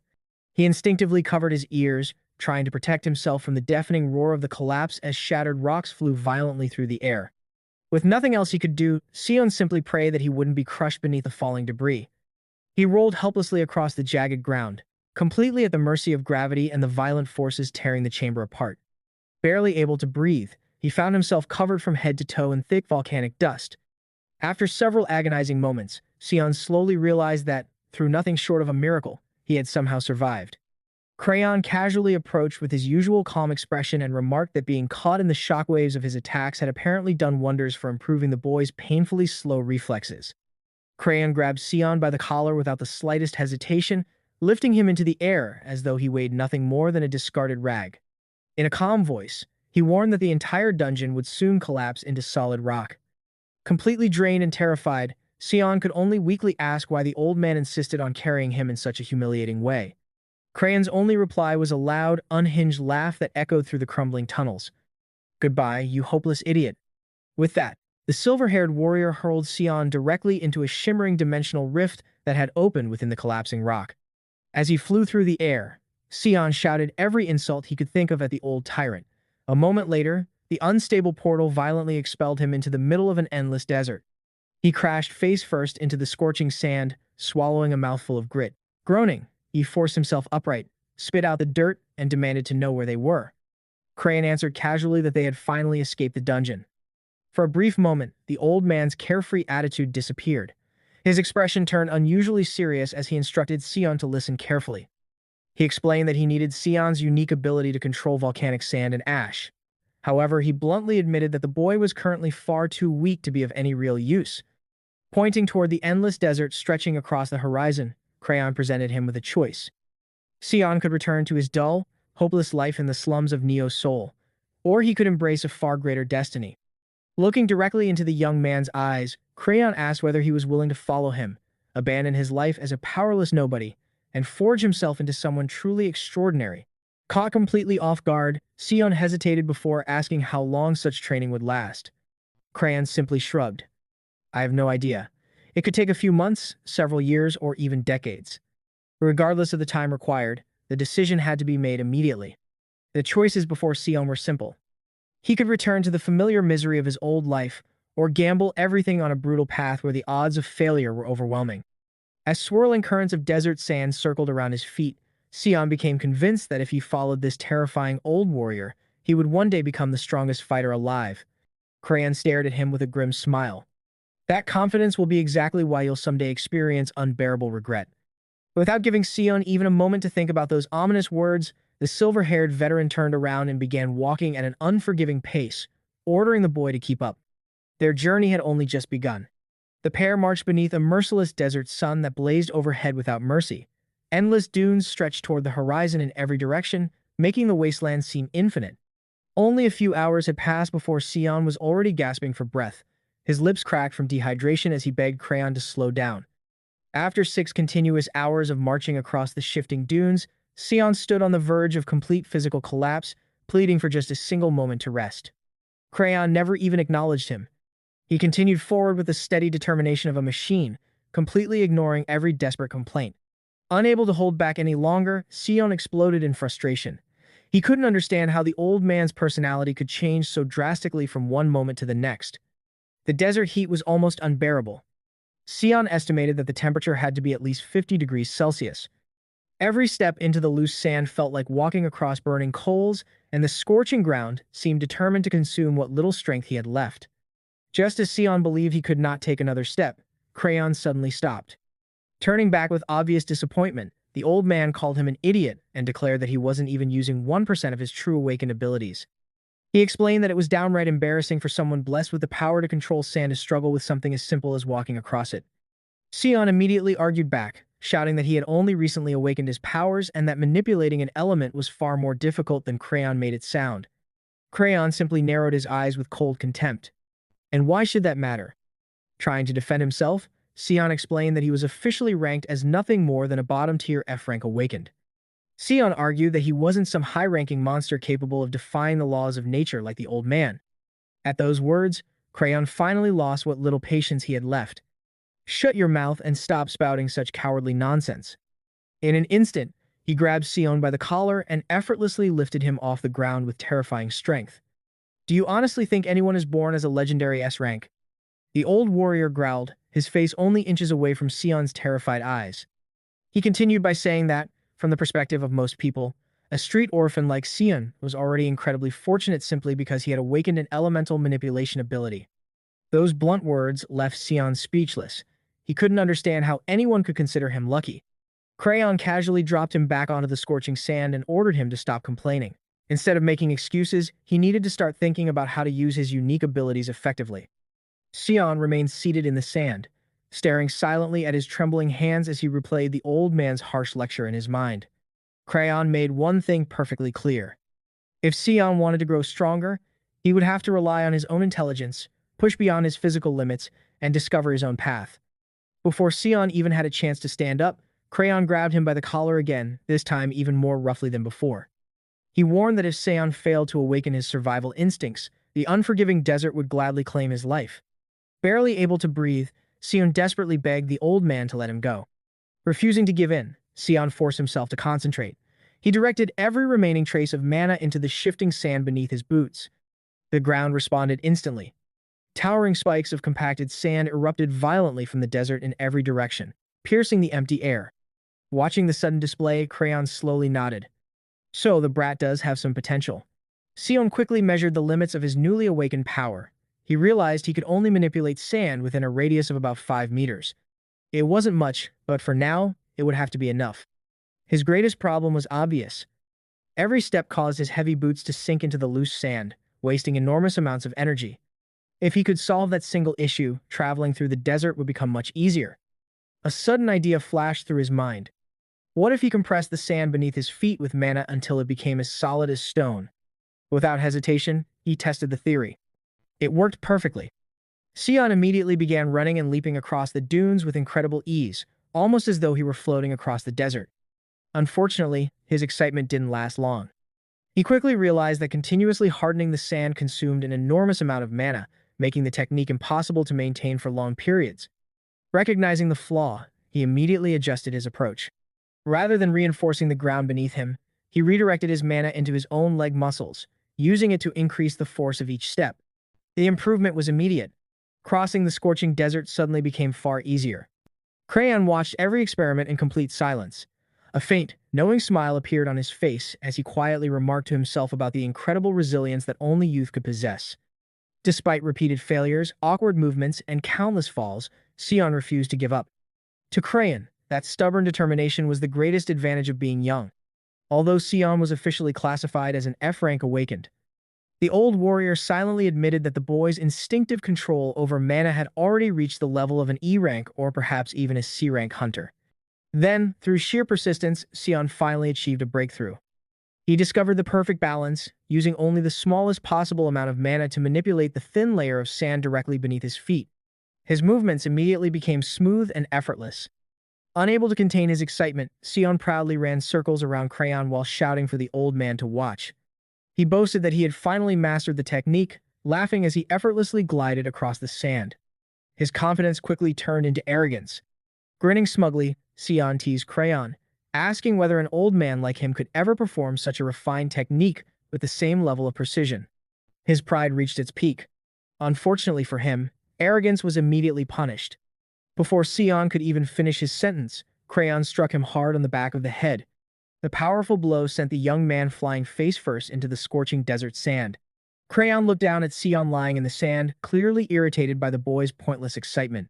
In a cold voice, he warned him never to waste his precious energy on foolish displays if he wanted to avoid dying from exhaustion. Sion lay half-conscious on the ground with a large swollen bump rapidly forming on the back of his head. The old warrior shouted at him to stop lying there, breathe properly, and get back on his feet because they didn't have time to waste. With great difficulty, Sion slowly opened his eyes. His head was spinning, and his thoughts were scattered as he struggled to remember where he was. Nearby, Crayon sat comfortably with his enormous sword resting across his back. Looking down at the battered boy, he remarked dryly that it had taken long enough for the idiot to wake up. Sion weakly complained that every muscle in his body felt completely broken. Crayon immediately cut him off, reminding him that they weren't relaxing in a luxurious hotel. Without showing the slightest bit of sympathy, the old man casually tossed a piece of dried meat onto the ground in front of Sion. As the boy remained sprawled across the sand, Crayon quietly began telling a story from his distant past. He spoke of an ancient era when survival wasn't a daily struggle, and protecting the weak was considered a sacred duty worthy of respect. While listening to the story, Sion reluctantly bit into the dried meat. To his horror, it was as tough as hardened leather and nearly impossible to chew. Crayon suddenly stood up and delivered a simple ultimatum. Sion could either stand on his own 2 feet immediately, or remain where he was and die comfortably. Summoning every ounce of strength he had left, Sion forced himself into a sitting position and slowly swallowed whatever pieces of the dried ration he could manage. His gaze drifted toward the endless desert horizon as he silently reflected on everything Crayon had said about the ancient world. He couldn't help wondering how many memories someone who had lived for centuries must carry. As he glanced back at his mentor, Sion noticed something unusual. Crayon wasn't actually chewing the tough meat. Instead, he held it in his mouth, allowing his saliva to soften it before swallowing. Sion immediately understood the reason. In a desert like this, preserving every single drop of moisture could mean the difference between life and death. He couldn't help feeling irritated that Crayon had never bothered explaining such an important survival trick. Little by little, Sion began to understand how the old man's training worked. Crayon would never hand him answers. Instead, he expected Sion to observe, think, and figure everything out for himself. Still staring across the endless dunes, Sion quietly admitted that despite hearing countless stories about the outside world, he had never even seen a real fish in his entire life. Gathering his courage, he asked for another piece of dried meat. His only reply was Crayon shouting, "Shut up." As night fell, the desert temperature dropped dramatically. Sion shivered violently from head to toe before letting out a loud sneeze that echoed across the silent wasteland. Complaining through chattering teeth, he grumbled about how unbelievably cold the desert became after sunset. Meanwhile, Crayon casually stretched his body as though the freezing night felt perfectly comfortable. Things only became worse for Seon. He couldn't get even a moment of sleep because the eccentric old warrior spent the entire night talking to his own sword. By morning, Seon was nearly dying of thirst. Desperately searching their campsite for water, he noticed Crayon carefully wringing moisture from his damp clothes into a small container. Only then did Sion realize that the old man had intentionally spread his clothing across the desert overnight to collect the morning dew before quietly drinking it himself. Determined not to fall behind, Sion pitifully tried copying the idea by licking the sweat and moisture from his own arm. As he did so, he silently swore that one day, after becoming stronger, he would make Crayon pay for all of this. The old man glanced at him with complete disappointment. What a pathetic animal. Then his expression grew serious. Can you already sense what's coming? Sion froze in confusion, unable to understand what Crayon meant. A moment later, his sharpened senses picked up a series of rhythmic vibrations traveling through the ground beneath their feet. His face immediately filled with dread. This wasn't the movement of a single creature. It was the synchronized advance of an entire pack. As the first light of dawn spread across the desert, dozens of glowing crimson eyes slowly emerged from the darkness, surrounding them from every direction. Crayon calmly identified the approaching threat.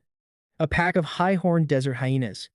The old warrior smiled mischievously before asking Sion whether he truly believed he could survive this battle on his own, or if he intended to beg for help once again. Around them, the monstrous beasts bared their razor-sharp fangs and released deep, threatening growls as they tensed their muscles, ready to launch themselves into the attack. A confident smile spread across Sion's face as he pointed directly at Crayon. "I don't need your help to deal with a bunch of trash."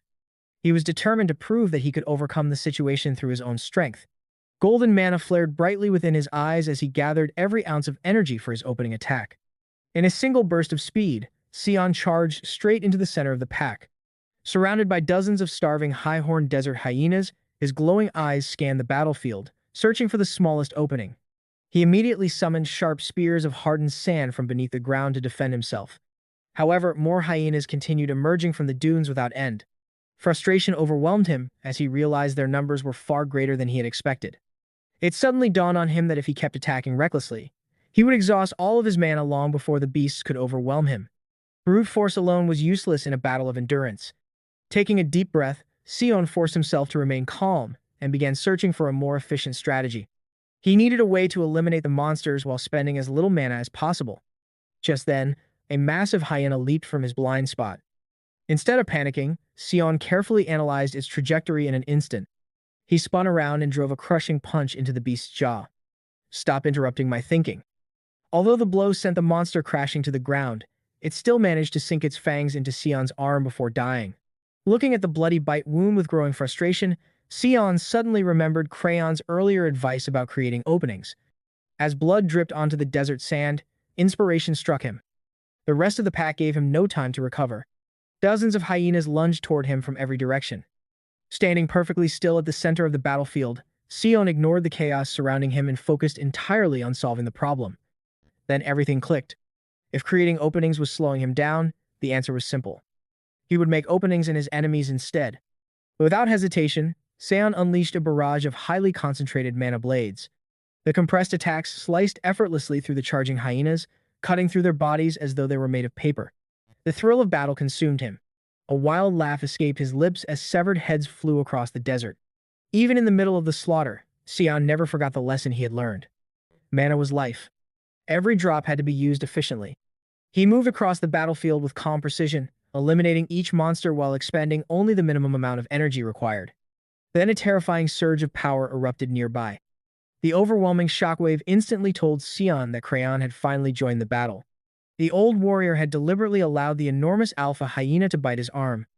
Instead of reacting with pain, Crayon laughed directly in the beast's face. Was that supposed to hurt? It felt like nothing more than a tickle. A moment later, he grew bored. His expression became so cold and terrifying that even the monsters seemed to hesitate. With absolute calm, Crane declared that any beast foolish enough to attack humans deserved complete extermination. A savage smile spread across his face, making it painfully obvious that a massacre was about to begin. Having already witnessed the old man's terrifying habits more than once, Sion immediately turned around and ran as fast as he could. He had no intention of being caught in Crayon's attack. The silver-haired warrior released a thunderous roar that shook the entire desert. "I'll wipe every last one of you off the face of the earth." With those words, he swung his massive sword downward. The devastating strike shattered the ground itself, unleashing an enormous wave of dark kinetic force that obliterated everything in its path. Even Sion was violently thrown through the air by the overwhelming shockwave. After the dust finally settled, Crayon simply ordered the exhausted boy to continue marching. Sion immediately straightened himself and answered with a firm, "Yes, sir." The two resumed their long journey across the endless desert. This time, however, Sion walked with a cheerful smile on his face. He quietly hummed to himself while casually eating strips of dried hyena meat, as though the brutal massacre from earlier that day had never happened. Knowing he now carried enough food to survive the difficult journey ahead, Sion couldn't help feeling genuinely satisfied with his progress. Although his throat still burned with an irritating dryness from lingering thirst, Sion found that traveling across the desert had become much easier.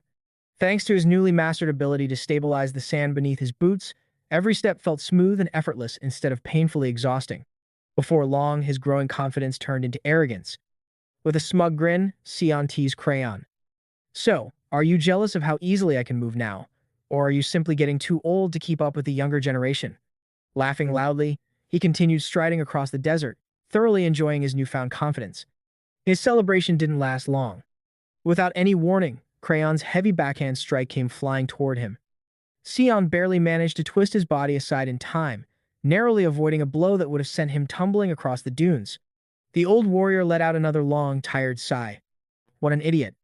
He complained that legendary hunters push themselves to the brink of death just to make the smallest improvement, yet this foolish brat was proudly showing off something that should have been considered basic. After barely avoiding the attack, Sion landed face first in the sand. His voice came out muffled as he complained that he had nearly died from thirst, yet the old man couldn't even tolerate a harmless joke. Suddenly, Sion's expression changed completely. The smile disappeared from his face as he sensed something unusual in the air. His nose twitched. There was a faint scent.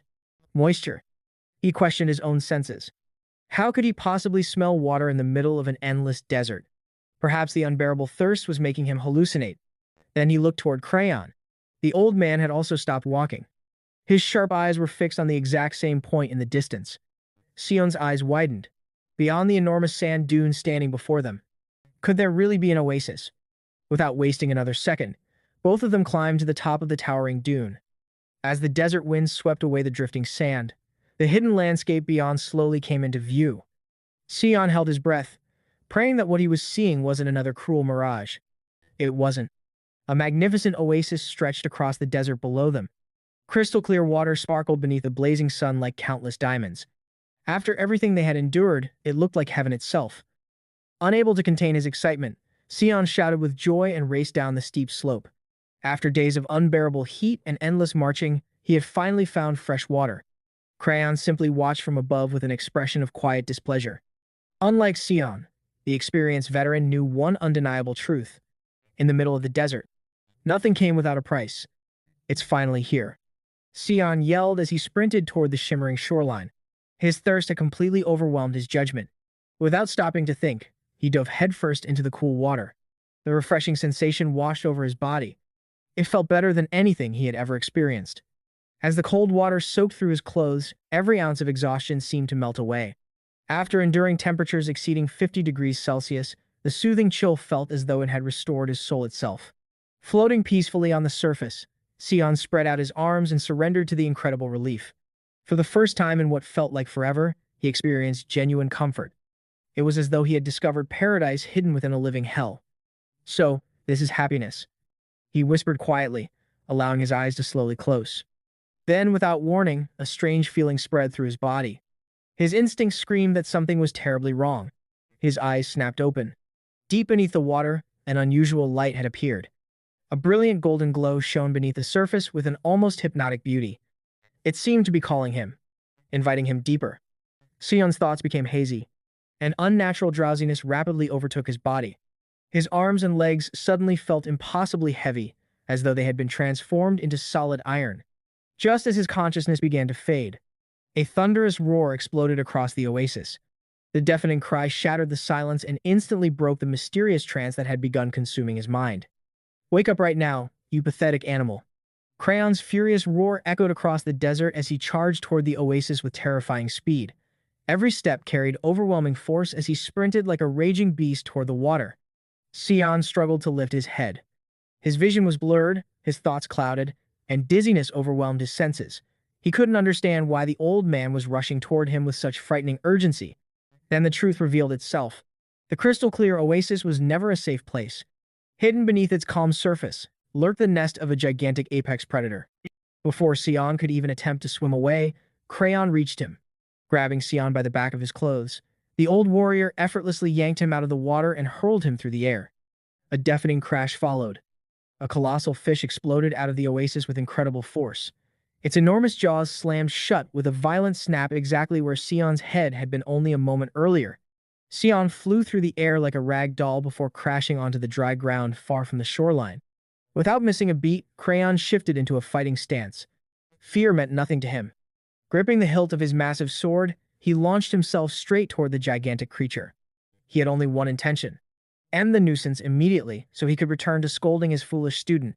But with a single, flawless swing, the enormous blade cut cleanly through the monster's body.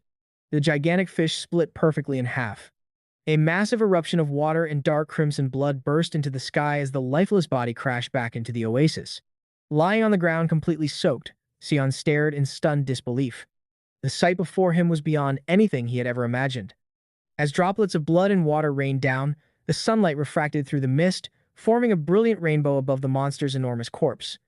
"It's a sand angler," Crayon explained calmly, resting his sword across his shoulder. "It uses that glowing light to hypnotize anything that comes near before swallowing its prey whole." The old man then turned his gaze towards Sion. Oddly enough, the expression on Crayon's face was far more terrifying than the monster he had just killed. Sion instinctively swallowed. Cold sweat ran down his neck. Without warning, punch! Crayon's fist slammed directly into Sion's face. The old warrior had absolutely no intention of forgiving such carelessness. "Where did all the lessons I taught you disappear to?" he shouted furiously. "Do you really think surviving for a few days out here makes you some kind of expert?" His voice thundered across the desert. "The first people to die in this place are always the arrogant fools who lower their guard. Does that finally make sense, you idiot?" Rubbing the rapidly swelling bruise on his face, Sion could only nod. "Yes." Crayon released a long, disappointed sigh before casually waving his hand. "Now skin the thing." With that, he turned around and walked toward a patch of shade, leaving Sion alone beside the gigantic carcass. The young man stared blankly at the enormous monster. He had absolutely no idea where to begin. Crayon spoke without even looking back. "The hide on its belly is extremely tough. It'll make an excellent desert tunic." Confused, Sion innocently asked, "So, you need a new tunic?" A large vein bulged on Crayon's forehead. "For you, you complete idiot." The old warrior roared. "Make one for yourself. Has this desert heat completely melted what's left of your brain?" I'm sorry. Sion replied with an awkward smile, desperately trying to calm the old man before another beating followed. Standing beside the massive corpse, Crayon quietly observed its anatomy. He remarked that the creature strongly resembled the ancient fish that once inhabited Earth's oceans long ago. For Sion, it was the first time he had ever seen such a bizarre monster. Crayon casually told him to study the creature's body if he wanted. Or not. He didn't particularly care either way. Sion remained silent for a long moment. Looking at the enormous corpse, he realized just how close he had come to becoming its next meal. Determined not to repeat the same mistake, he drew his survival knife and carefully began cutting into the monster's thick hide. "Fish are terrifying," he muttered under his breath. Watching from the shade, Crayon immediately mocked his painfully slow progress. "What are you doing? Gently petting it?" he snorted. At that pace, even a corpse would come back to life from all that affectionate treatment. Sion finally reached his limit. "Will you just leave me alone already?" he shouted in frustration. No matter how much strength he put into his arms, his knife couldn't cut through the monster's thick hide. The leather was simply too tough for an ordinary blade. It didn't take long for Sion to realize that relying on brute force alone would never finish the job. Taking a deep breath, he closed his eyes and steadied his mind. There was only one solution. He had to combine his craftsmanship with his elemental power. Slowly, Sion channeled mana into the edge of his survival knife. The blade began glowing with a vibrant aura, humming softly as magical energy reinforced its edge. At last, the monster's durable hide gave way, slicing apart as easily as butter beneath the enchanted blade. After successfully removing the leather, Sion sat down and carefully carved one of the creature's dorsal fins into a long, razor-sharp needle. Next, he extracted the monster's tough tendons, preparing them as strong natural thread. In this unforgiving world, anyone who wanted proper clothing had to make it with their own hands. Hours passed as Sion worked tirelessly. When he finally looked at the result, his eyes widened in disbelief. This is... He couldn't even finish the sentence. The tunic lying before him was a complete disaster. Nearby, Crayon relaxed comfortably as though he were enjoying a peaceful day on the beach. Without showing the slightest sympathy, he gave his verdict. An absolute failure. You somehow managed to turn premium S-rank monster hide into a pile of worthless trash. Completely defeated, Sion collapsed onto his knees, surrounded by ruined scraps of leather. Crayon burst into laughter at the miserable sight. Even so, Sion refused to give up. I still have plenty of material left. I'm doing it again. As darkness covered the desert, Sion continued working beneath a sky filled with countless stars. Determination was the only thing keeping him moving. Hour after hour, he stitched, carved, and started over whenever he failed. Then, I did it. His excited shout echoed through the silent night. It's finally finished. After failing 8 consecutive times, Sion had finally completed his very first handmade desert tunic. He proudly put it on and admired his work. This is incredible. I could sell something this good for a fortune. Welcome to the exclusive Sion boutique. Immediately afterward, he hugged the tunic protectively and stared suspiciously at Crayon. No. I already know what you're thinking. You are absolutely not getting my tunic. Having spent enough time with the old man, Sion had learned to expect trouble at every opportunity. Crayon merely smirked. Reaching into his supplies, he pulled out a large brown sack filled with a thick, foul-smelling substance. Stop saying stupid things and eat this. The revolting smell alone nearly made Sion's stomach turn. It was the concentrated gallbladder of the sand angler, an extremely rare natural medicine. Eat every last bit, Crayon ordered. Don't waste a single gram. A cruel grin spread across the old man's face as he stepped closer. And if you decide not to eat it, you'll die. I'm not giving you advice. I'm giving you a warning. He stretched out the heavy sack impatiently. Hurry up. My arm is getting tired holding this thing. With obvious reluctance, Sion accepted the disgusting medicine. Holding it in front of his face, he nearly gagged from the overwhelming odor. If it's really medicine, I don't have much of a choice. Preparing himself for the worst taste imaginable, Sion took a huge bite. He fully expected something unbearably disgusting. Instead, his expression immediately changed. The strange substance felt unbelievably soft, almost like chewing on a fluffy cloud. Even after swallowing a surprisingly large amount, he didn't feel full at all. The texture was unlike anything he had ever experienced. Well, at least it was easier to eat than I expected. Just then, Crayon calmly spoke while roasting meat over the campfire. Hey, idiot. It's time for you to burn alive. Sion's entire body froze. What are you talking about now? Before Crayon could explain, a blazing mark suddenly appeared across Sion's chest. An unbearable wave of agony exploded through his entire body. His veins bulged violently beneath his skin, glowing a deep crimson as though molten fire had begun flowing through his bloodstream. It felt as if his very blood had reached its boiling point. What the hell? My whole body feels like it's burning alive. The heat inside Sion was unbearable. It felt as though molten lava had been poured directly into his body. My mana channels are completely out of control. It hurts so much. It feels like there's a tiny sun burning inside my stomach. Unable to endure the pain, Sion collapsed onto the scorching sand. His body twisted violently as agonized screams echoed throughout the silent desert night. Crayon watched the entire ordeal with complete composure. Hang in there and endure it, you idiot. As Sion continued suffering through the fiery baptism, the old warrior quietly turned his eyes toward the oasis. Everything in this world is like that oasis, he said calmly. One day, it'll sink beneath the shifting sands and disappear as if it never existed. But beneath the surface, life continues. Even after it's gone, new sand anglers will be born. The cycle never truly ends. Will you stop talking already, you crazy old man? Sion shouted through clenched teeth while rolling helplessly across the sand. At that moment, he genuinely hated his eccentric master more than anything. Quit acting sentimental while I'm dying over here. Ignoring the complaints, Crayon simply observed him for a moment, quietly confirming that the boy was still alive. Eventually, the intense pain subsided. Not long afterward, a new challenge arrived. A swarm of enormous desert ants emerged across the dunes. Their monstrous bodies crawled through the shifting sand with terrifying speed. Sion immediately lowered his stance, every muscle tightening as he prepared for battle. Dust swirled violently around him. "I. If I have to fight them, I'll end this as quickly as possible." Cold sweat ran down his face. "If I fall behind, that ruthless old man will probably kill me before these monsters do." With a heavy stomp of his boot against the sand, Sion began the battle. For a brief instant, everything seemed to stand still. Then the giant ants let out deafening screeches before charging toward him all at once. This would be the true test of his newly awakened abilities. Sion focused every ounce of his concentration and activated his sand manipulation. Golden mana spread through the surrounding grains until the desert itself vibrated with magical energy. Watching from a safe distance, Crayon didn't offer a single word of encouragement.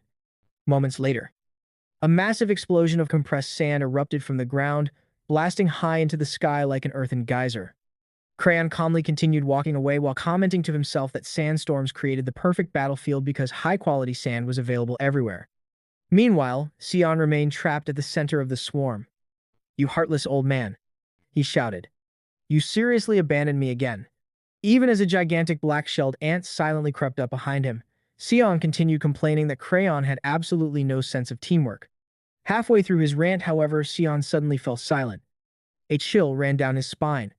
He nervously wondered whether Crayon's unbelievable senses had overheard every insult. If he heard that, I'd better apologize the moment I see him again. Mentally preparing to beg for forgiveness if necessary, Sion quickly returned his focus to the battlefield. Expanding his mana perception, he created a detection field covering a radius of roughly 10 meters around him. His glowing golden eyes carefully scanned every movement within the swirling dust. He refused to let his guard down for even a moment. Then, his instincts screamed. Something was terribly wrong.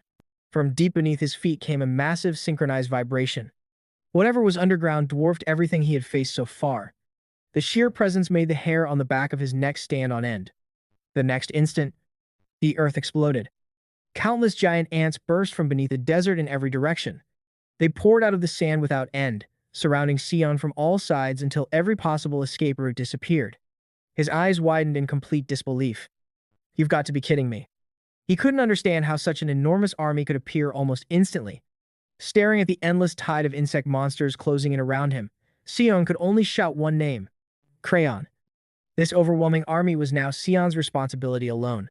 When he glanced toward the horizon in desperation, he saw Crayon sitting comfortably atop a distant sand dune, calmly watching the life and death struggle as though he were enjoying the best seat in a theater. Sion clenched his teeth. The panic that had filled his heart quickly gave way to determination. He wasn't the helpless boy he used to be. By now, he understood that every deadly situation Crayon threw him into was another brutal lesson designed to force him to survive. A fearless grin slowly spread across his face. It didn't matter whether he faced 10 enemies or 10,000. He refused to let a swarm of oversized insects decide his fate. With renewed resolve, Sion rushed into battle. He unleashed a relentless series of close-range attacks, while channeling mana through compressed bursts of sand, shattering the armored bodies of the advancing ants. Without warning, one enormous warrior ant leaped high above him. The attack came so quickly that Sion barely managed to dodge. The creature's massive pincers snapped shut only a hair's breadth from his neck. Had he reacted even a fraction of a second later, his head would have been torn clean from his shoulders. Unfortunately, the rest of the swarm gave him no opportunity to recover. Several ants slammed into him simultaneously with overwhelming force. The impact drove him violently into the ground. Pain exploded throughout his body as blood spilled from his mouth. Even then, Sion couldn't stop complaining. "You shameless cowards. Can't even fight one-on-one." The ants, of course, ignored his protests. They continued piling on top of him until his entire body was buried beneath their overwhelming numbers. Just as it seemed impossible to escape, a violent surge of mana erupted from within Sion. The explosion blasted him free of the swarm and launched him high into the air. Without hesitation, he manipulated the surrounding sand, raising a towering pillar beneath his feet. The elevated platform gave him a brief chance to catch his breath. Looking down from above, Sion finally saw the horrifying truth. He wasn't fighting an ordinary colony.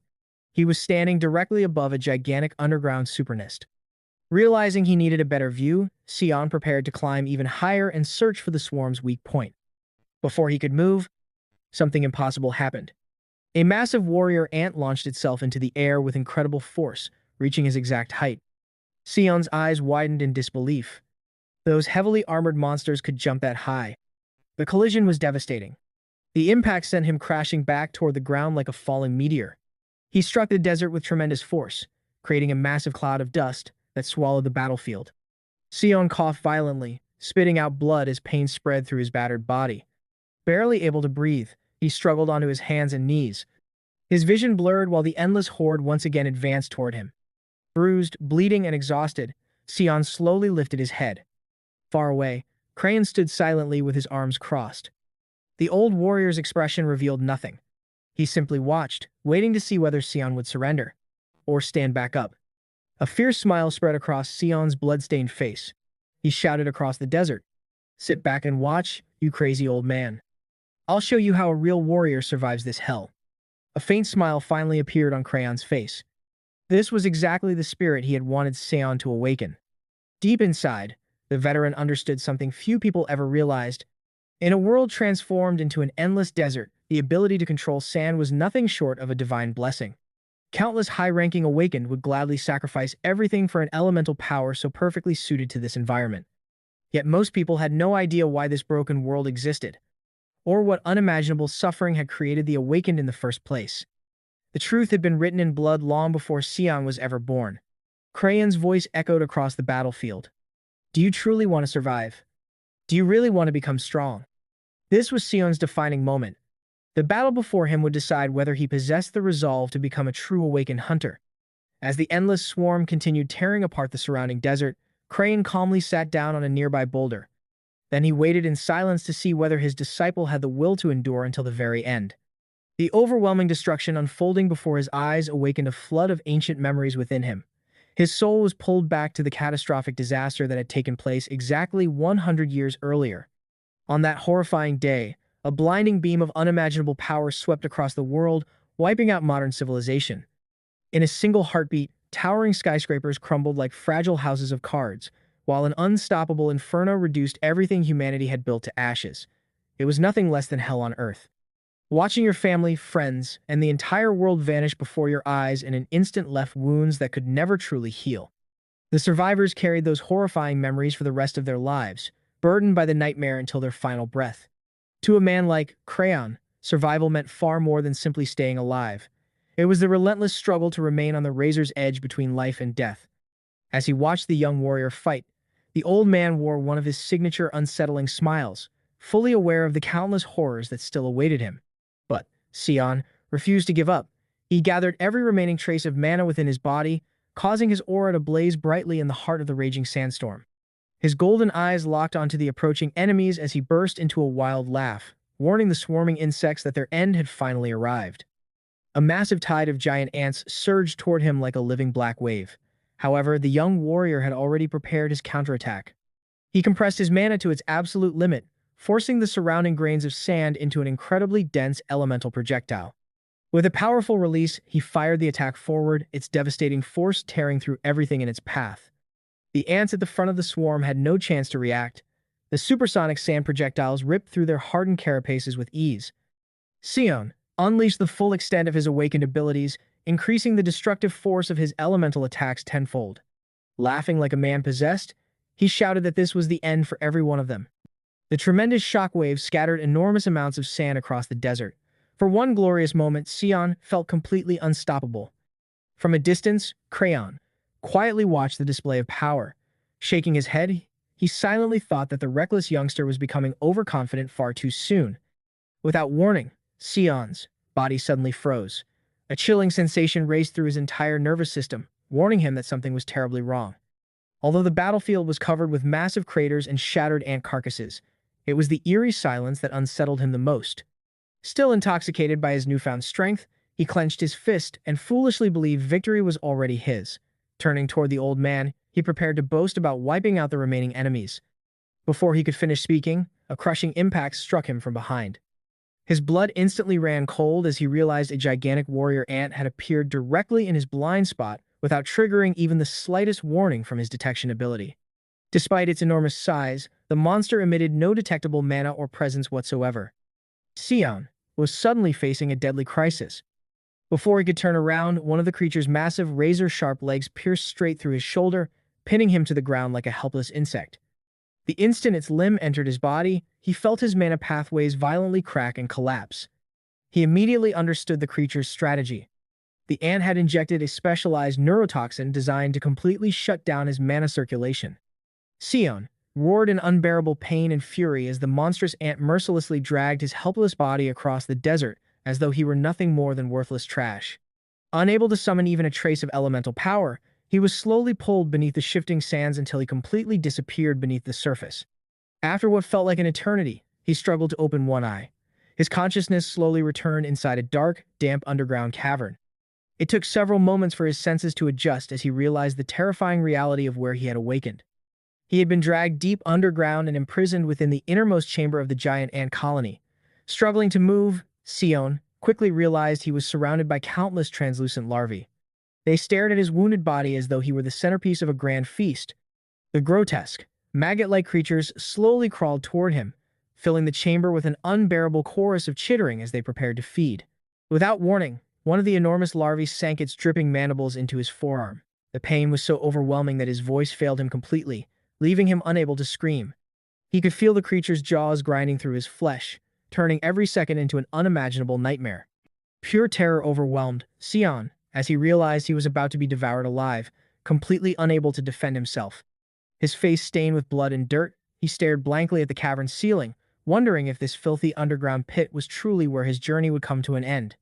His fading eyes drifted to the hungry larva resting on his chest while he felt his life slowly slipping away. The underground nursery was packed with thousands of giant larvae, each one waiting patiently for its chance to tear another piece from his body. Even though the poison had left him almost completely paralyzed, Sion forced every last ounce of willpower into his right hand, struggling to clench his fist with the tiny bit of strength he still possessed. Above him, fully grown warrior ants stood guard along the stone walls, ensuring their helpless prey had absolutely no chance of escape. Inside his mind, Sion let out a bitter laugh. He could hardly believe that his life was about to end inside such a disgusting underground nest. Then everything changed. A blazing wave of hatred consumed every trace of despair. Even as memories of his life flashed before his eyes, he refused to accept such a pitiful death. In his final moments, surrender was never an option. With all the strength he had left, Sion roared at the approaching monsters, declaring that he would never become their next meal without dragging them down with him. At that very instant, an enormous explosion of dark energy erupted from his body. The violent blast shook the entire ant nest, sending the surrounding larvae flying in every direction. The adult warrior ants froze in confusion for a brief moment, unable to understand the sudden transformation of their prey. Their hesitation lasted only a second. Driven by instinct, they charged once again with their massive mandibles aimed straight at him. Boom! Another tremendous explosion of concentrated mana echoed throughout the underground chamber. Sion stepped out from the shattered debris, completely surrounded by a terrifying aura of dark energy unlike anything he had ever possessed before. Dozens of densely compressed sand projectiles floated around him like an orbiting shield, ready to strike at a moment's notice. He looked down at his trembling hands in complete disbelief. The neurotoxin had vanished from his body entirely. Mana surged through every vein, and his physical strength had returned stronger than ever before. He instantly realized something extraordinary had happened. He had evolved. His body felt lighter, yet vastly more powerful than before. His mana reserves and physical abilities had reached an entirely different level compared to when he had been nothing more than an F-rank hunter. But there was no time to celebrate. Raising his eyes, he spotted an enormous ant that dwarfed every enemy he had faced so far. The horrifying realization struck him immediately. None of his previous attacks had left even the smallest scratch on its armor. Without hesitation, the colossal monster lunged forward, smashing through solid rock as though it were nothing more than paper. Sion narrowly avoided the attack, stunned by the creature's overwhelming strength. Destroying bedrock with such ease was beyond anything he had ever imagined. The giant ant continued its relentless assault, completely ignoring every counterattack he launched. Its armored shell remained flawless, untouched by his attacks. Cold sweat rolled down Sion's face as he realized that defeating such a monster through brute force was impossible. If he wanted to survive, he would have to outsmart it. Knowing he couldn't break through its nearly indestructible shell, he carefully studied the creature's legs, searching for a weakness. If he couldn't pierce the armor, he would simply rip it off. With a new strategy in mind, Sion charged back into battle. He gathered every ounce of mana into a single point, compressing it until the surrounding air trembled under the overwhelming pressure. As he released his technique, the colossal ant let out a deafening scream of agony. The high-frequency vibrations ripped through the giant ant's body, devastating its internal organs. But Sion was suffering just as much. The immense strain of maintaining the technique pushed his body beyond its limits. Even as he felt his brain on the verge of bursting from the overwhelming frequencies, he refused to stop. He finally understood that this technique was nothing short of suicidal. Gritting his teeth, he silently cursed Crayon for saving such a dangerous technique until the last possible moment. There was no turning back. The raging energy twisted into a violent vortex, trapping the queen ant at its center. It had become a battle where only one could survive. With bloodshot eyes, Sion roared at the monster, declaring that they would soon find out which of them would die first. He no longer cared if he perished alongside it. The final eruption of energy was so powerful that it seemed to warp the very space around them. Reaching the absolute limit of his strength, Sion released one final desperate scream before pouring every remaining ounce of mana into a devastating shockwave that echoed throughout the entire ant nest. Then, everything went dark. His consciousness drifted into an endless void. His exhausted body finally gave out, and he collapsed onto the ground, drenched in blood. Every breath grew weaker, and his eyelids became too heavy to keep open. Even so, he cursed his own weakness. As his consciousness slowly faded, Sion truly believed his journey had finally come to an end.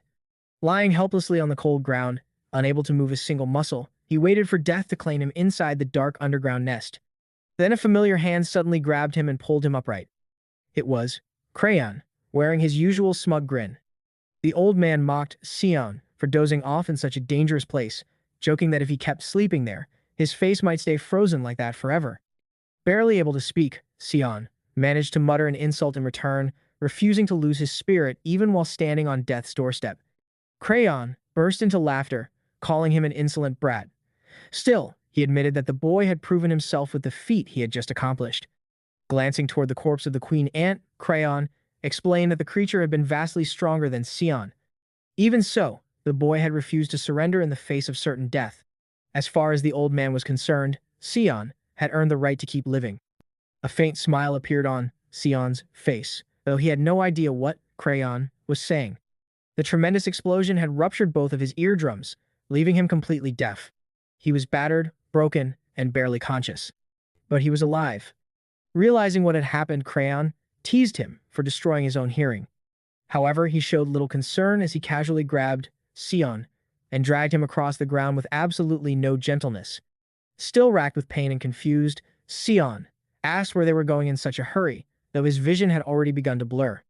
With Sion slung over his shoulder like a sack of potatoes, Crayon carried him deeper into the collapsed remains of the ant nest. At the very bottom of the ruined chamber, hidden beneath layers of shattered rock and earth, a mysterious object emitted a faint, glowing light. Staring at the strange orb, Sion could not understand what it was. Completely puzzled, he turned toward his master and asked about the mysterious object. Wearing his usual sarcastic smile, Crayon gave an answer he knew Sion would hate. The glowing sphere, he explained, was actually the queen ant's egg. Then he casually informed Sion that he was going to eat it as medicine. To make matters worse, the old man jokingly claimed it even tasted like strawberries. Sion stood speechless, unsure whether to laugh or cry. His eyes drifted to the word medicine, carved into the stone beneath the glowing egg, yet he remained completely unconvinced. The mysterious orb continued to shine brightly before him, making him wonder if something like that could even be chewed. With obvious hesitation, Sion asked whether eating it would hurt as much as the last so-called medicine his master had forced him to take. Without missing a beat, Crayon bluntly replied that it might actually kill him. By then, however, Sion had already stopped listening. If his master insisted it was medicine, then he believed he had no choice. Closing his eyes, Sion tossed the glowing egg into his mouth and swallowed it whole. To his complete surprise, it tasted unbelievably delicious. A brief wave of relief spread across his face. Unfortunately, it lasted only a moment. An unbearable tearing sensation suddenly exploded deep inside his body as though something essential had shattered within him. Without warning, crimson thorn-like growths burst from inside his body, ripping through his flesh with unimaginable pain. The agony was beyond description. This horrifying reaction was known as Wang Hong, a terrifying condition in which a person's intestines violently twisted upward through the body. The queen ant's egg had not been ordinary medicine at all. It was an incredibly potent toxin designed to force a complete purification of the body. The crimson thorns continued tearing through his internal organs, piercing his flesh and shredding his clothes as they spread. Collapsing onto the ground, Sion coughed up large amounts of blood. Summoning the last of his remaining strength, he screamed at Crayon, demanding to know what kind of monstrous poison he had just been forced to swallow. Completely unfazed, Crayon simply cleaned his ear with his little finger before calmly telling the boy that he had better get used to the brutal reality of the world. Barely able to breathe, Sion gasped for air while the unbearable pain overwhelmed his senses.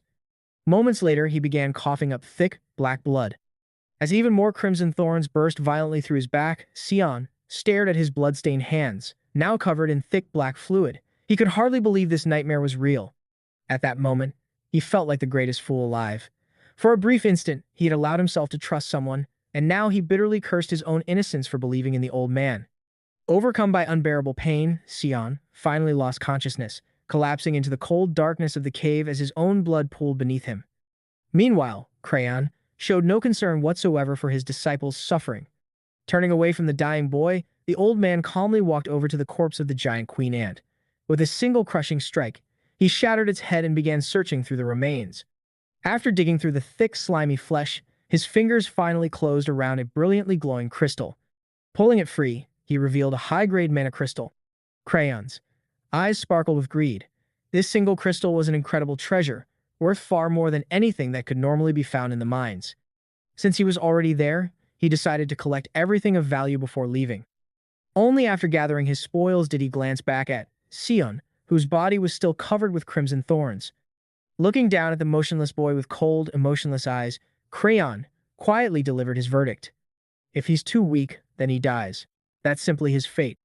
Without another word, the old man turned and began walking away, fully prepared to abandon his disciple in the darkness.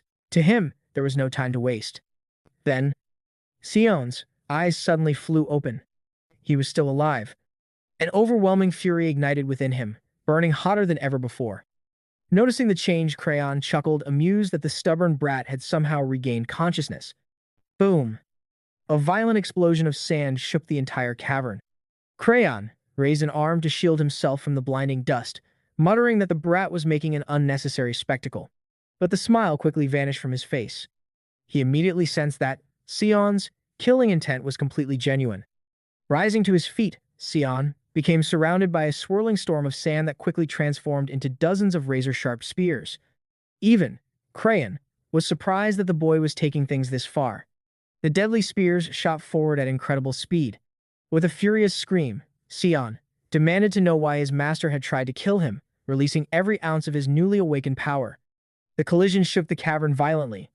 Fueled entirely by rage, Sion swore that he would never forgive the old man. His eyes shone with a brilliant white light as enormous pillars of rock and sand rose from the ground before crashing toward Crayon with enough force to threaten the entire cave. A massive cloud of dust swallowed the battlefield.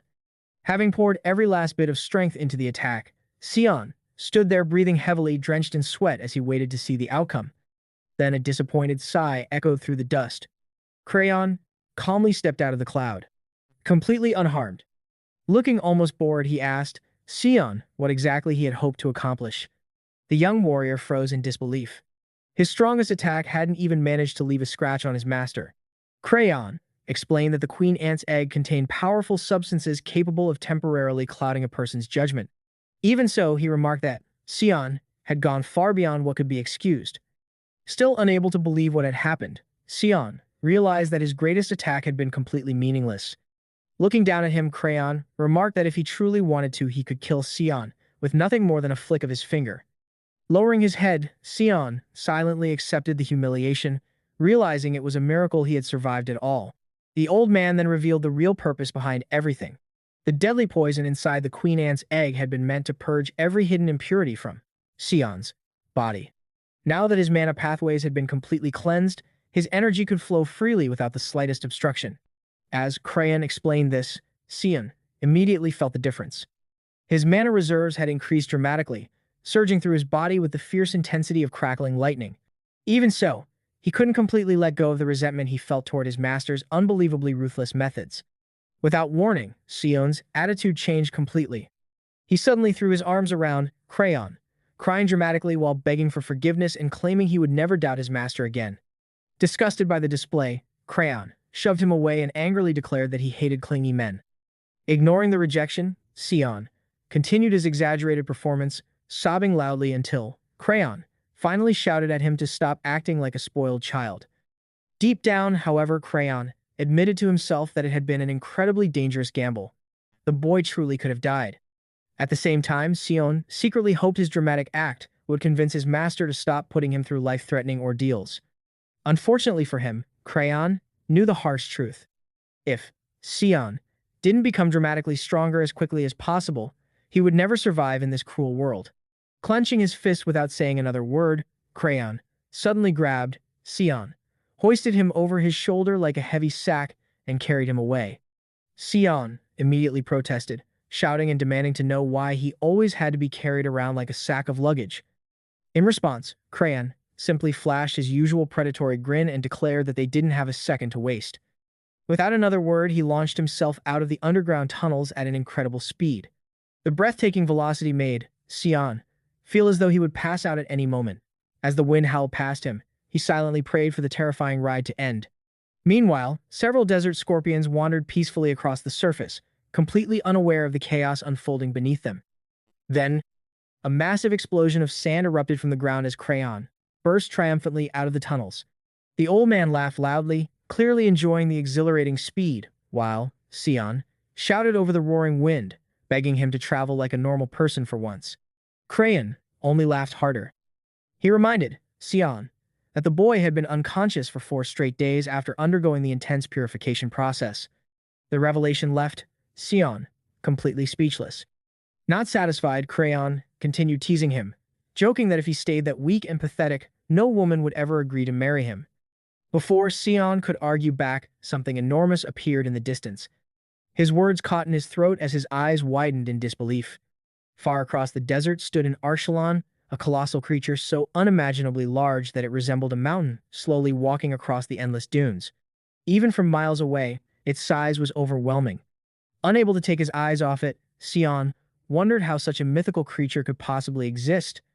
Watching the boy's astonishment, Crayon smiled knowingly and explained that the beast was a B-rank mobile fortress. Although officially ranked as B-class, its defensive capabilities surpassed those of most A-rank monsters. Humans had long ago modified and domesticated the gigantic creature, transforming its massive shell into a moving fortress capable of transporting entire communities across the desert. Sion's jaw hung open in amazement. He couldn't imagine anyone taming, much less riding, such an enormous monster. Crayon told him to keep observing carefully, explaining that the world was far larger than he had ever imagined. There were extraordinary people capable of accomplishing feats that ordinary humans would consider impossible, including taming monsters of unimaginable power.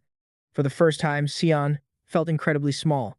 The gigantic turtle released a deep, rumbling call that shook the desert as it slowly marched across the dunes with an entire settlement built upon its back.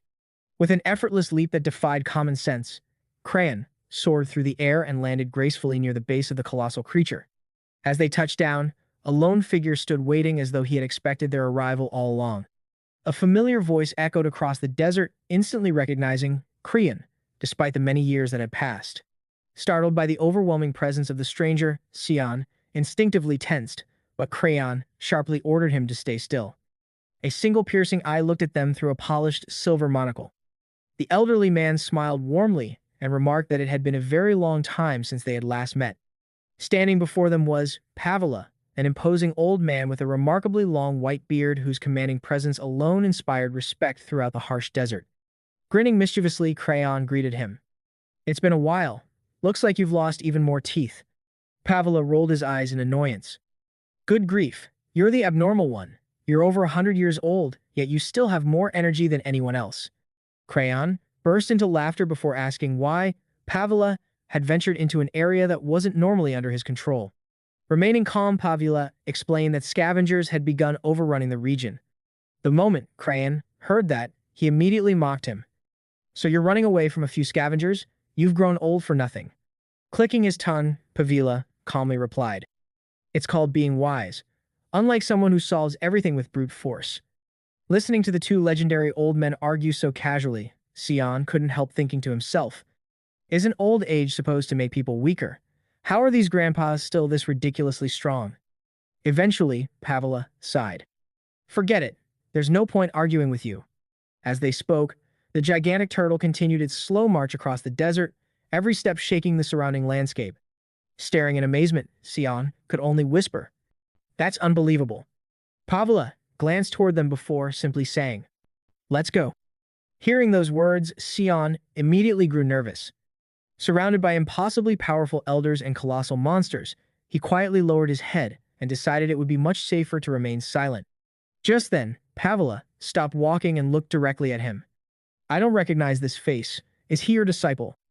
Without hesitation, Crayon grabbed Sion once again and lifted him into the air as though he weighed nothing. I figured I'd do something good for the environment and picked up a piece of trash. Pavila stared at him for a moment before replying with a smirk. So the day has finally come when someone like you actually brings another person along. Maybe the world really is ending. A short while later, Sion followed the two elders onto the back of the enormous Archelon. The moment he looked around, he froze in astonishment. Built atop the giant turtle's shell was an entire settlement. Houses, roads, marketplaces, and countless people filled the massive structure, making it feel less like the back of a living creature and more like a fully functioning city traveling across the desert. Completely amazed, Sion looked around the settlement and asked, What kind of place is this? Crayon answered casually. This is the Mort clan. Blinking in confusion, Sion asked, A clan? You mean everyone here is related by blood? That's right, Crayon replied. They're all direct descendants of Pavila, a bunch of fools who think they're the chosen people. Truth is, they'd be helpless without the Archelon. Before he could continue, Pavila shot him an irritated look and interrupted. And what exactly do you know about our clan to speak so confidently? Without the slightest concern, Crayon smirked. I know enough. They're nothing but parasites. Once you die, the Archelon will abandon them. The atmosphere instantly grew tense. Just before the argument could escalate, Pavila calmly raised a hand. We'll discuss that another time. The group soon entered a spacious chamber deep inside the moving settlement. At its center stood a massive table, and everyone gathered around it. Unlike their earlier banter, the mood had become serious. Looking toward Crayon, Pavila calmly said, Very well, let's see what you've brought. Without saying a word, Crayon raised one hand and opened a portal in midair. Moments later, mountains of treasure began pouring out. Monster materials, weapons, rare resources, and countless mysterious items spilled across the table one after another. The enormous collection left Sion completely speechless. Holy, what is all this? He exclaimed. Just how many monsters did you kill? Hearing the question, Crayon slowly turned toward him with a grin that was far more frightening than comforting. If you keep talking, you'll be joining that pile soon enough. Sion stared in awe at the mountain of treasures flowing from the mysterious portal. Unable to hold back his curiosity any longer, he hesitated before asking, By the way, Grandpa, are you some kind of mage? Where are you even pulling all of this from? Crayon looked at him as though he had just asked the most ridiculous question imaginable. You don't even know what a subspace is. He sighed deeply and shook his head. I can't believe I'm traveling with such an idiot. Annoyed by the insult, Sion immediately snapped back. Would it kill you to explain it instead of insulting me? The instant Crayon heard him raise his voice, his expression hardened. He slowly looked down at the boy. Listen to this brat. You actually dare talk back to me? Meanwhile, Pavila completely ignored the argument and continued inspecting the collection of items spread across the table. After carefully examining several monster materials and weapons, he nodded with satisfaction. As impressive as ever, he said. Every single item is of exceptional quality. A faint smile crossed Crayon's face. Enough with the compliments. Just tell me how much you're willing to pay. Pavila stroked his beard thoughtfully before replying. Would you like to be paid in moonstones? A brief silence followed before he smiled. I'm joking. You really don't have much of a sense of humor. Besides, moonstones aren't something you particularly need. Folding his arms, he looked directly at Crayon. So, what do you actually want? Without a moment's hesitation, Crayon answered, A breastplate crafted from the remains of a queen wolf ant, and a subspace storage tool. The request caught Pavila's attention. What would you need a breastplate for? And you already own plenty of subspace storage. For a moment, Crayon remained silent. Then, in an unusually calm voice, he replied, "It's not for me." Immediately afterward, he grabbed Sion by the collar and lifted him into the air as though he weighed nothing. "It's for this idiot," Pavila quietly observed. Sion. Deep down, he couldn't hide his surprise. So the great Crayon actually cares about someone else. This boy must be more valuable than he appears. A moment later, Pavila raised his voice. K. Hearing the name, Sion instinctively turned toward the doorway. Before long, a young woman entered the room and respectfully bowed. "Did you call for me, grandfather?" The moment Sion saw her, he froze. She was breathtakingly beautiful. There was an elegant, mysterious aura about her that immediately set her apart from everyone else in the clan. Without realizing it, Sion found himself staring. Looking toward her, Pavila asked, "Do you still have that subspace bracelet you created?" Kay gently shook her head. "I don't have the bracelet anymore, but I still have the gauntlet. The enchantment turned out so well that I've kept it safely stored." The moment she finished speaking, Pavila replied, "Good. Give that gauntlet to the boy." Kay's eyes widened. "But, grandfather, it's incredibly valuable." Before she could continue, Crayon interrupted, sounding genuinely surprised. So the little girl became an enchanter. Simply standing before him made Kay noticeably nervous. Trying to remain composed, she politely greeted him. "It's good to see you again. You seem just as energetic as ever." Hearing that, Crayon laughed proudly. "Enchanters are rare, even in Neo Soul. Just as expected from Pavila's granddaughter, you've developed quite an impressive talent." Kay smiled modestly and nodded. "I've done my best." Before the conversation could continue, Pavila cut them off. "That's enough. Stop standing around and go tell Null to forge the breastplate." Kay respectfully bowed her head. "Understood." Without another word, she turned and immediately left to carry out the order. "Understood." With a nod, Kay turned toward Sion and gestured for him to follow. "Come with me. I'll give you the gauntlet." "Yes, ma'am. Right behind you," Sion replied obediently. As the two of them walked away, Crayon and Pavila silently watched them leave. Once they were far enough from the workshop, Kay suddenly stopped and turned to Sion with a serious expression. "What exactly is your relationship with that monster?" Sion blinked in confusion. "Monster? Oh, you mean the old man. We only met by chance. Ever since then, he's been dragging me around everywhere." The moment he finished speaking, Kay's eyes widened in disbelief. "What? You met him by chance? And he's dragging you around, yet you're still alive? That monster actually did that." Seeing her dramatic reaction, Sion couldn't help thinking to himself. She sees him exactly the same way everyone else does. An old memory suddenly resurfaced in Kay's mind. Years ago, she had witnessed Crayon laughing hysterically while tearing magical beasts apart with his bare hands. Covered from head to toe in blood, he had cheerfully declared, "As I thought, magical beasts taste best when you rip them apart with your bare hands." The memory alone was enough to make Kay cough awkwardly before quickly changing the subject. "Anyway, just be careful around him." She pointed back toward the workshop. "He's a monster wearing human skin." Not wanting to dwell on the topic any longer, Sion looked around and asked, "So, what is this place?" "My workshop," Kay answered proudly. "Try not to be too surprised. I doubt you've ever seen anything like it." The moment Sion stepped inside, his eyes widened in amazement. The workshop was filled with strange machines, weapons, armor, and countless magical creations. Every corner overflowed with extraordinary inventions unlike anything he had ever seen. "Did you make all of these?" he asked in disbelief. Kay's face immediately lit up with excitement. "That's right. Every single one is something I've created. Aside from dungeon drops, these are all masterpieces." She hurried over to one of her creations and proudly held it up. "Look at this. See how perfectly the armored starfish frame blends with the adamantium. It has built-in subspace storage and even a self-restoration function. It's one of my greatest masterpieces." She spoke with the passion of an artist proudly presenting her finest work. Smiling, Sion examined the equipment more closely. "Self-restoration? Does that mean it can repair itself?" "Exactly," Kay answered immediately. "It also possesses a fire attribute. Depending on the fire-attributed equipment you combine it with, you'll become unbelievably powerful. Hearing her explanation, Sion hesitated. Are you sure it's okay for me to accept something this valuable? With visible reluctance, Kay sighed. My grandfather ordered me to give it to you. She paused before adding, just remember one thing. Once you store something inside its subspace, you can't remove it again. Sion nodded seriously. I'll remember that. Thank you very. Before he could finish speaking, he reached for the gauntlet. At the exact same moment, Kay tightened her grip on it. Neither of them let go. An awkward tug of war immediately began as both stubbornly pulled the gauntlet toward themselves like children fighting over a favorite toy. Looking almost heartbroken, Kay shook her head repeatedly. I can't.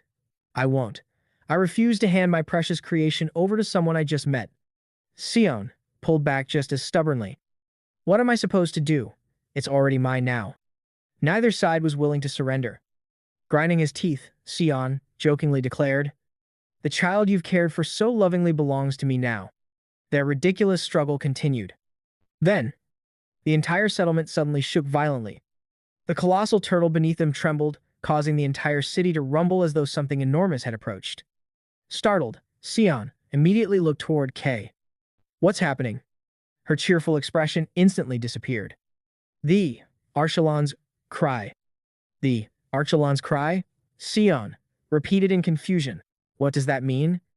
Before she could answer, her face darkened with obvious frustration. Meanwhile, Crayon and Pavila also felt the powerful tremors. The instant Pavila recognized them, his expression hardened. Clicking his tongue, he muttered, those persistent fools. Outside, a large cavalry force raced across the desert, kicking up massive clouds of dust behind them. These riders were known throughout the region as the Scavengers, a ruthless group that had been rapidly expanding its influence. Watching them approach, Kay explained, they're a notorious organization that's been growing stronger lately. Sion narrowed his eyes. Who exactly are they? The Black Shark Pirates, Kay answered immediately. Their captain is a D-rank awakened, and every one of his top officers is also an awakened scavenger. Her expression grew even colder. They don't just rob people. They're murderers who kill without the slightest hesitation. The more she spoke, the angrier she became as she hurried through the facility. Finally, she stopped in front of a large reinforced door, with Sion rushing after her. What? Sion asked in disbelief, even though their captain is only D-rank? Ignoring his surprise, Kay raised her voice and called out toward the room beyond the door. Grandfather, they've arrived. From inside the room, Pavila answered calmly. I already know. Kay quickly asked, should we have the Archelon move? After thinking for only a moment, Pavila shook his head. It won't matter. They'll catch us before long. It's time to fight. Understood. Without hesitation, Kay prepared to gather the clan's warriors. Before she could leave, Krian, who was still lounging comfortably in his chair, interrupted her. Not your people. Everyone turned toward him. We'll handle this. His words left Kay speechless. What? Then Crayon pointed straight at Sion. Hey brat, you're handling this one. Sion stared at him in disbelief. What? That's right, Crayon shouted. You accepted their gifts, didn't you? So you're going to repay them. Sion couldn't believe what he was hearing. How am I supposed to defeat a D-rank awakened? Instead of answering seriously, Crayon simply grinned. What? Are you scared? Those few words struck Sion far harder than he expected. For a moment, he couldn't think of a single reply. It was an obvious attempt to provoke him. Yet it worked perfectly. Not long afterwards, Sion found himself thrown off the back of the giant Archelon and sent toward the battlefield against his will. After landing on the sand, he stared ahead and silently cursed himself. I can't believe I actually fell for such a cheap trick. Then another thought echoed through his mind. If you're scared, then stay behind. He clenched his fists. That old man really knows how to push my buttons. Taking a deep breath, Sion forced himself to calm down. Focus. I don't have time to get angry. Closing his eyes, he slowly released his mana. The endless desert surrounding him immediately responded. Grains of sand began shifting and swirling under his command. Without opening his eyes, he quietly murmured, they'll arrive in about 5 minutes. I need a way to defeat an awakened who's stronger than I am. He raised one hand, revealing the glowing markings on his gauntlet as streams of sand circled around his body. Watching from a distance, Pavila looked toward Crayon with concern. Are you sure this is a good idea? Crayon glanced at him. What part? Pointing toward Sion, Pavila continued. I'm talking about the boy. Didn't you say he's only an F rank? Without the slightest hesitation, Crayon answered. If he loses, he dies. That's all there is to it. Hearing such a cold response, Pavila sighed deeply. You're as ruthless as ever. Even so, he couldn't hide his concern. A tiger cub could easily be killed while it was still young, but if it survived long enough to sharpen its fangs, it would one day grow into a fearsome predator. Looking toward Sion, Pavila suddenly called out, Hey kid, just remember one thing. However, the story never revealed exactly what those words were. Meanwhile, far across the desert, the pursuing riders finally spotted their target. One of the pirates rode to the front and excitedly reported, We've finally caught them, Captain Gain. Should I have the men separate the valuable captives for sale? A cruel smile spread across Gain's face. Cut off all their limbs and throw them to the Archelon for food. Make sure they never forget the name of the Black Shark Pirates. It's time for a massacre. Filled with confidence, the pirates urged their horses forward. Then something completely unexpected happened. Every horse suddenly stopped. The desert beneath them began to collapse. In an instant, riders and mounts alike were dragged downward as though the sand itself had come alive. Gain's eyes widened. What is this? The sand. It's moving. At that moment, a young woman hurried over to him. Captain, are you all right? Gain immediately turned toward her. Klein, did they set a trap? She quickly shook her head. No, there definitely weren't any traps, unless one of them is. Before she could finish speaking, a hand suddenly emerged from behind and seized her. It was Sion. The young Awakened had approached without anyone noticing. The surrounding sand erupted under his control. With one swift and merciless attack, he unleashed his power. Everything happened in an instant. Klein didn't even have time to scream. The compressed sand crushed her body with overwhelming force, killing her immediately. For a brief moment, the entire battlefield fell silent. Then, Gain saw his subordinate's lifeless body collapse onto the desert. His face twisted with rage. The confidence he had displayed moments earlier vanished completely, replaced by pure, murderous fury. His killing intent spread across the battlefield as he glared directly at Sion, who had slaughtered one of his officers right before his eyes. Klein's body hit the sand with a heavy thud. Calmly meeting the pirate captain's gaze, Sion spoke in an icy voice. You're next. Before he could make another move, Gain disappeared. In the blink of an eye, the D-rank pirate captain appeared behind Sion, launching a devastating attack meant to end the battle instantly. But the moment the strike landed, something felt wrong. Looking more carefully, Gain frowned. Did he dodge my attack? After another glance, however, he realized the truth was something entirely different. Sean hadn't merely dodged the attack, he had blocked it flawlessly. Keeping his attention fixed on one of the remaining pirates, Sean carefully watched every movement his opponent made.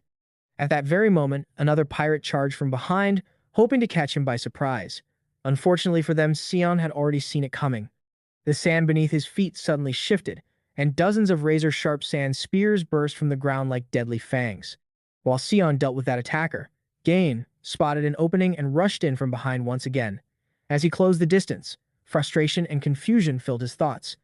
What kind of trick is this brat using? Pouring all of his strength into a single punch, Gain unleashed a devastating blow aimed directly at Sion. Before the attack could connect, however, a towering wall of sand rose from the ground and blocked it completely. Gain's eyes widened. What the hell is this? He shouted. His fury exploded. You've been relying on cheap tricks this entire time.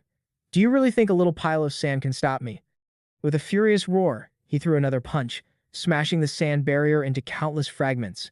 But the sight waiting beyond the shattered wall shocked him even more. Another one of his subordinates had already been killed. Staring at the fallen pirate, Gain yelled, Masamoto.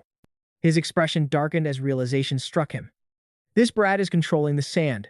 Everyone attack him from both sides. But it was already too late. Sion pulled his sword from the pirate's body and slowly turned toward Gain. His eyes burned with an intense light, making it clear that the calmness he had shown before was gone. Nothing but pure anger remained. As he stared at the pirate captain, Pavila's earlier words echoed through his mind. You're probably more afraid of killing another human than fighting a D-rank monster. Then her voice became even firmer. But never forget this. Those bastards aren't human. When Sean had first heard those words, he had asked in confusion. They're not? Pavla answered without hesitation. That's right. They enjoy murdering innocent people. They torture and slaughter others for no reason at all. They take pleasure in violating women and massacring children. More than 200 people have died because of them. Do you honestly believe creatures like that deserve to be called human? Those words rang clearly in Sean's mind. Throwing the pirate's lifeless body aside, he glared at Gain with burning hatred. At the same moment, Gain charged forward with all his strength. Veins bulged across his body as overwhelming bloodlust erupted from him. You son of a bitch, he roared. In response, Sion launched countless razor-sharp sand projectiles. The sand transformed into deadly spikes that shot through the air like a storm of arrows. Even so, Gain continued charging straight through them. You still think this garbage can stop me, he shouted. You worthless trash. I won't let you die peacefully. I'll carve you up piece by piece and feed you to the magic beasts. I'll make you listen to your family's screams while you're being eaten alive. I'll make you beg me to kill you. Despite the horrifying threats, Sion's expression remained completely cold. Looking directly into Gain's eyes, he calmly asked, Are those your last words? That single question only fueled the pirate captain's rage even further. His face twisted with fury as he rushed towards Sion. Meanwhile, Sean's masters watched the battle from afar. Unlike Gain, they looked strangely satisfied. They could clearly see the transformation taking place within their student. Sean tightened his grip on his sword and stared at the pirate captain with absolute disgust. Trash. That single insult struck Gain harder than any blade. His eyes widened in disbelief before his fury exploded once again. You dare call us trash? He roared, throwing himself towards Sion with everything he had left. As Captain Gain glanced at the lifeless bodies of his fallen comrades scattered across the battlefield, his expression grew darker. Staring at them in disbelief, he muttered, Clay, Masamoto. They were both experienced fighters. There was no way amateurs should have been able to defeat them. Just what kind of power is this kid using? The deaths of his companions didn't frighten him, they only intensified his rage. A powerful aura erupted from his body as he locked his eyes onto Sion. I'm done playing your games, Gain shouted. Stop hiding behind your sand and show me your real power. If you're a true awakened, come out and face me head-on. In reality, Gain was deliberately provoking Sion, hoping to lure him into a direct confrontation. Sion suddenly dashed forward at incredible speed while countless sand projectiles rained down from every direction.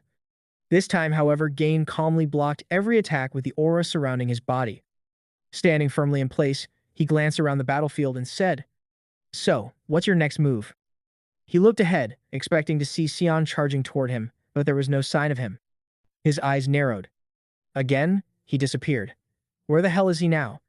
At that exact moment, Sion suddenly appeared behind him and launched a surprise attack.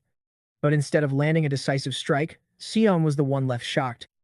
Gain had already anticipated the attack and blocked it perfectly. Inside his mind, Sion was stunned. How did he predict my attack? A confident grin spread across Gain's face as he answered without saying another word. Finally, he said coldly, You're within my attack range now. With those words, the battle entered an entirely new phase.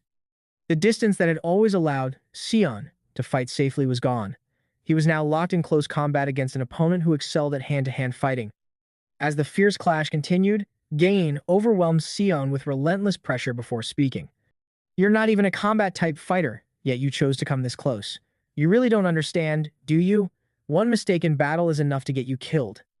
Before Sion could react, Gain's hand shot forward and clamped tightly around his throat. His grip was like solid iron, cutting off Sion's air completely. Then the merciless beating began. Sion instantly realized that everything had unfolded exactly as Gain had planned. The pirate captain had deliberately provoked him, forcing him to abandon his greatest advantage and enter the one battlefield where Gain held absolute superiority. I'll make sure you feel every single hit, Gain growled as he pulled back his fist. This one's for Masamoto. His punch slammed into Sion with terrifying force. A violent shockwave erupted from the impact, sending dust and debris flying across the battlefield. Before Sion could recover, Gain drew back another fist, his rage burning even hotter. This is for Clay, for Elia, for Ezreal, for Miraz. Each name was followed by another devastating punch. Again and again, his fists crashed into Sion's face with merciless force. The assault seemed endless. Every strike carried the grief, anger, and frustration he felt over the deaths of his comrades. Blood sprayed through the air as Sion's condition rapidly deteriorated. His face became swollen and bruised beneath the relentless barrage, and his entire body trembled with every crushing impact. After delivering countless blows, Gain continued holding Sion by the throat and stared into his battered face. His voice was cold, filled with both confidence and hatred. It doesn't matter what kind of ability you have.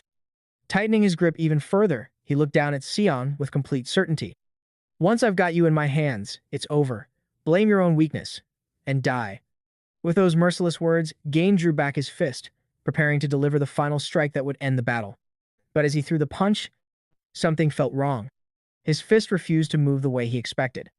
A confused expression spread across his face. What? For a brief moment, he couldn't understand what had happened. I know I was holding him. Instinctively, he turned around. The sight before him made his eyes widen. Several portals had opened behind him. He took off the gauntlets to escape. The realization struck instantly. Sion had somehow slipped out of his grip by abandoning his gauntlets. Before Gain could fully process what had happened, an incredibly powerful attack slammed directly into him. The impact was tremendous, blasting the pirate captain backward as the force ripped across the battlefield. Meanwhile, Sion stood off to the side, silently watching. After regaining his footing, Gain quickly analyzed the situation. A careless mistake, he thought. I panicked and let him escape, but this wound. The power behind that attack has clearly weakened. His strikes have definitely lost strength. His sharp eyes narrowed as he pieced everything together. Those gauntlets were amplifying his power. He must be a wind attribute mage, a rare type among magic users. He's using sand to increase the physical force of his attacks. A confident smile appeared on his face. I've figured out all your tricks. Convinced that he finally understood Sion's abilities, Gain gathered an immense amount of aura into his fist once again. Power surged around him as he charged forward, determined to finish the battle before Sion could create another opportunity. Without your gauntlets, you're nowhere near as strong, Gain shouted. A magic-type fighter without an amplifier actually thinks he can defeat a combat specialist in close quarters. Sion remained silent. He simply looked at Gain. Then, in the very next instant, everything changed. A gigantic sand spike erupted from behind Gain. Before he could react, it pierced straight through his body. The attack was so sudden and unexpected that even someone of his skill couldn't avoid it. He attacked. From behind, Gain realized in shock. Not far away, Sion slowly smiled despite the blood covering his bruised and battered face. Looking exhausted yet satisfied, he quietly muttered, "That damn old man," he finally let his guard down. At that moment, the truth became obvious. From the very beginning, Sion had been waiting for this exact opportunity. He had intentionally allowed Gain to believe he had uncovered all of his abilities. He had let the pirate captain grow overconfident. And the instant Gain lowered his guard, Sion delivered a perfectly timed, lethal strike. "You bastard," Gain roared in fury. "You used the same trick on me." But his anger quickly turned into disbelief. His eyes widened as he looked at the sand spike piercing his body before shifting his gaze back to Sion. He doesn't even have the gauntlets, he thought in shock. The more he thought about it, the less sense it made. It's impossible. A magic-type user shouldn't be able to channel this much power through sand without an item amplifying their abilities. That shouldn't be possible. For the first time since the battle began, uncertainty crept into Captain Gain's mind. Everything he believed he had figured out was falling apart before his eyes.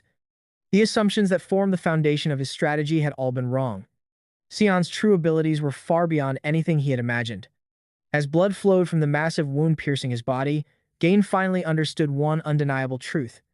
The young man standing before him was far more dangerous than he had ever believed. The massive sand spike remained lodged straight through Captain Gain's body. Blood steadily poured from the wound, yet he seemed incapable of accepting what had just happened.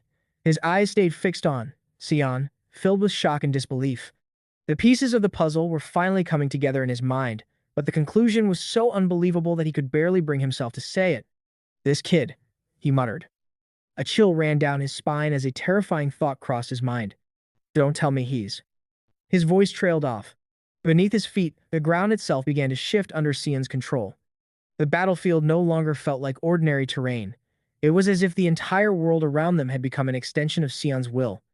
Gain whispered in disbelief. "An ability that controls sand, that commands the very battlefield itself. It shouldn't even exist." The realization shook him to his core. What he had dismissed as nothing more than clever tricks and unusual techniques was proving to be something far more terrifying. Every grain of sand surrounding them had become part of Sion's power. There was no longer any distinction between the battlefield and the weapon he wielded. Watching everything unfold, Pavila was equally stunned. His eyes never left Sion as he tried to comprehend what he had just witnessed. He can control sand, Pavila said quietly. The entire battlefield has become both his weapon and his shield. I can't believe what I'm seeing. For a moment he remained silent, carefully replaying the battle in his mind.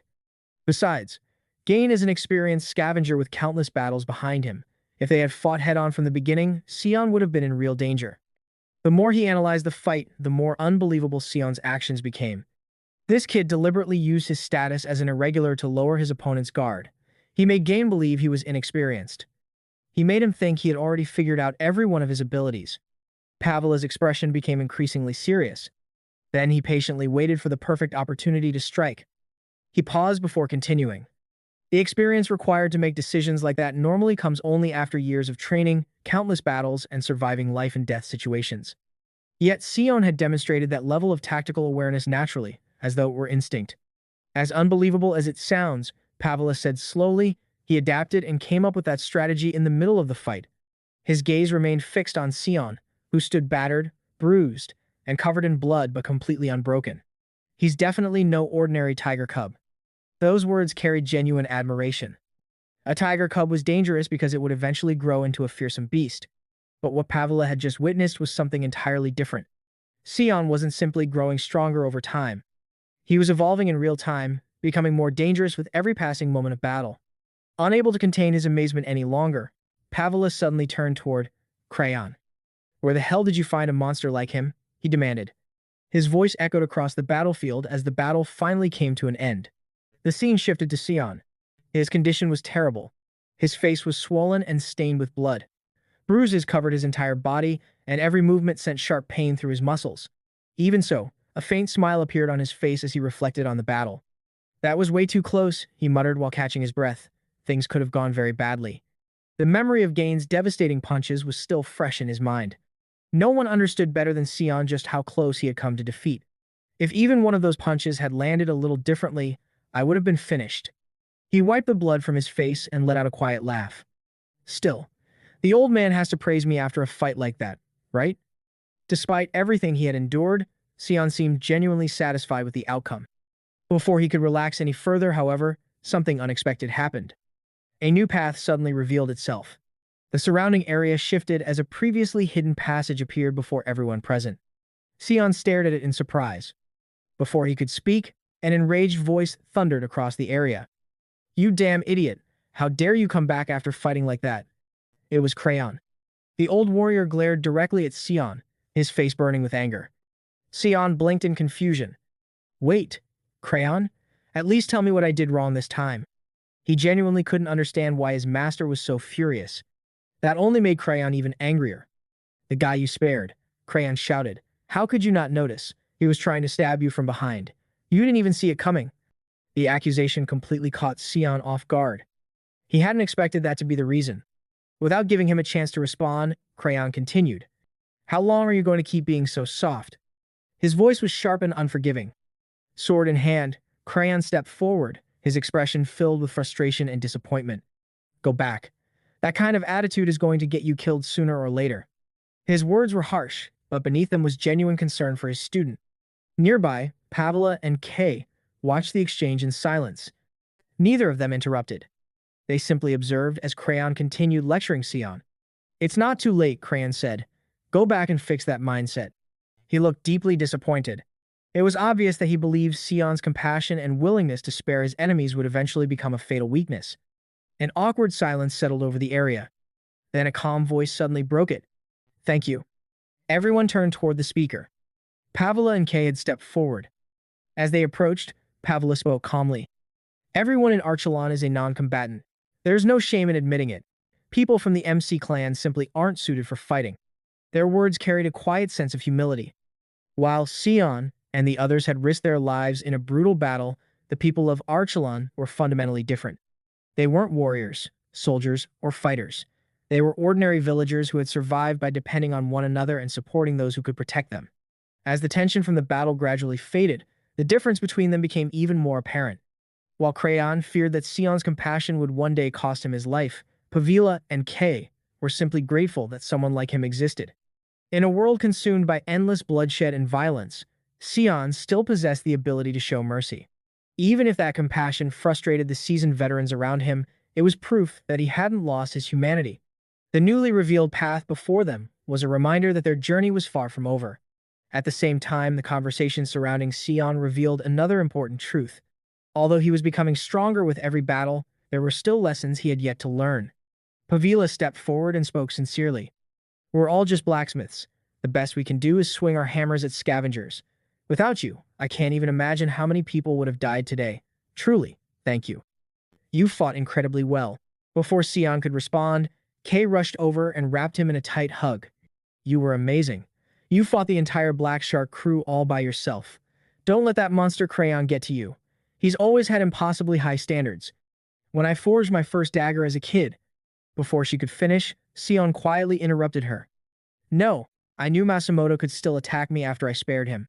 His voice was calm, but filled with self-blame. I tried so hard to ignore that reality. I wanted to believe he'd simply lose consciousness and disappear. I knew they were evil. I knew they deserved to die. But I didn't have the courage to be the one who ended their lives. He lowered his head. And the reason was pathetic. I didn't want to carry the guilt of killing another person. The atmosphere instantly fell silent. Crayon was right, Sion continued. He's probably seen countless people like me die because they hesitated. Maybe this is just his way of making sure I don't end up the same way. Hearing those words, Diorden let out a quiet sigh before speaking. Crayon has always been terrible at expressing himself. It was a simple explanation, but one that rang true. Crayon's harsh criticism had sounded cruel, yet perhaps it came not from malice, but from years of painful experience. After hearing Sion's confession, neither Pavila nor Kay could think of anything to say. The two simply stood there in silence. They had been prepared to comfort him and praise him for saving everyone. Instead, they discovered the burden weighing on his heart. To them, Sion was the hero who had protected the village against impossible odds. But Sion himself could think only about the enemy he had failed to kill and the consequences of that hesitation. No amount of gratitude or admiration could erase the guilt he carried within. For several long moments, no one spoke. The silence itself seemed heavy. Pavila lowered his head while Kay slowly released her embrace. Neither of them knew what words could possibly ease Sion's pain. They understood that this wasn't a wound encouragement alone could heal. So the three of them remained there quietly, surrounded by silence, while Sion reflected on his own weakness and the painful truth behind Crayon's criticism.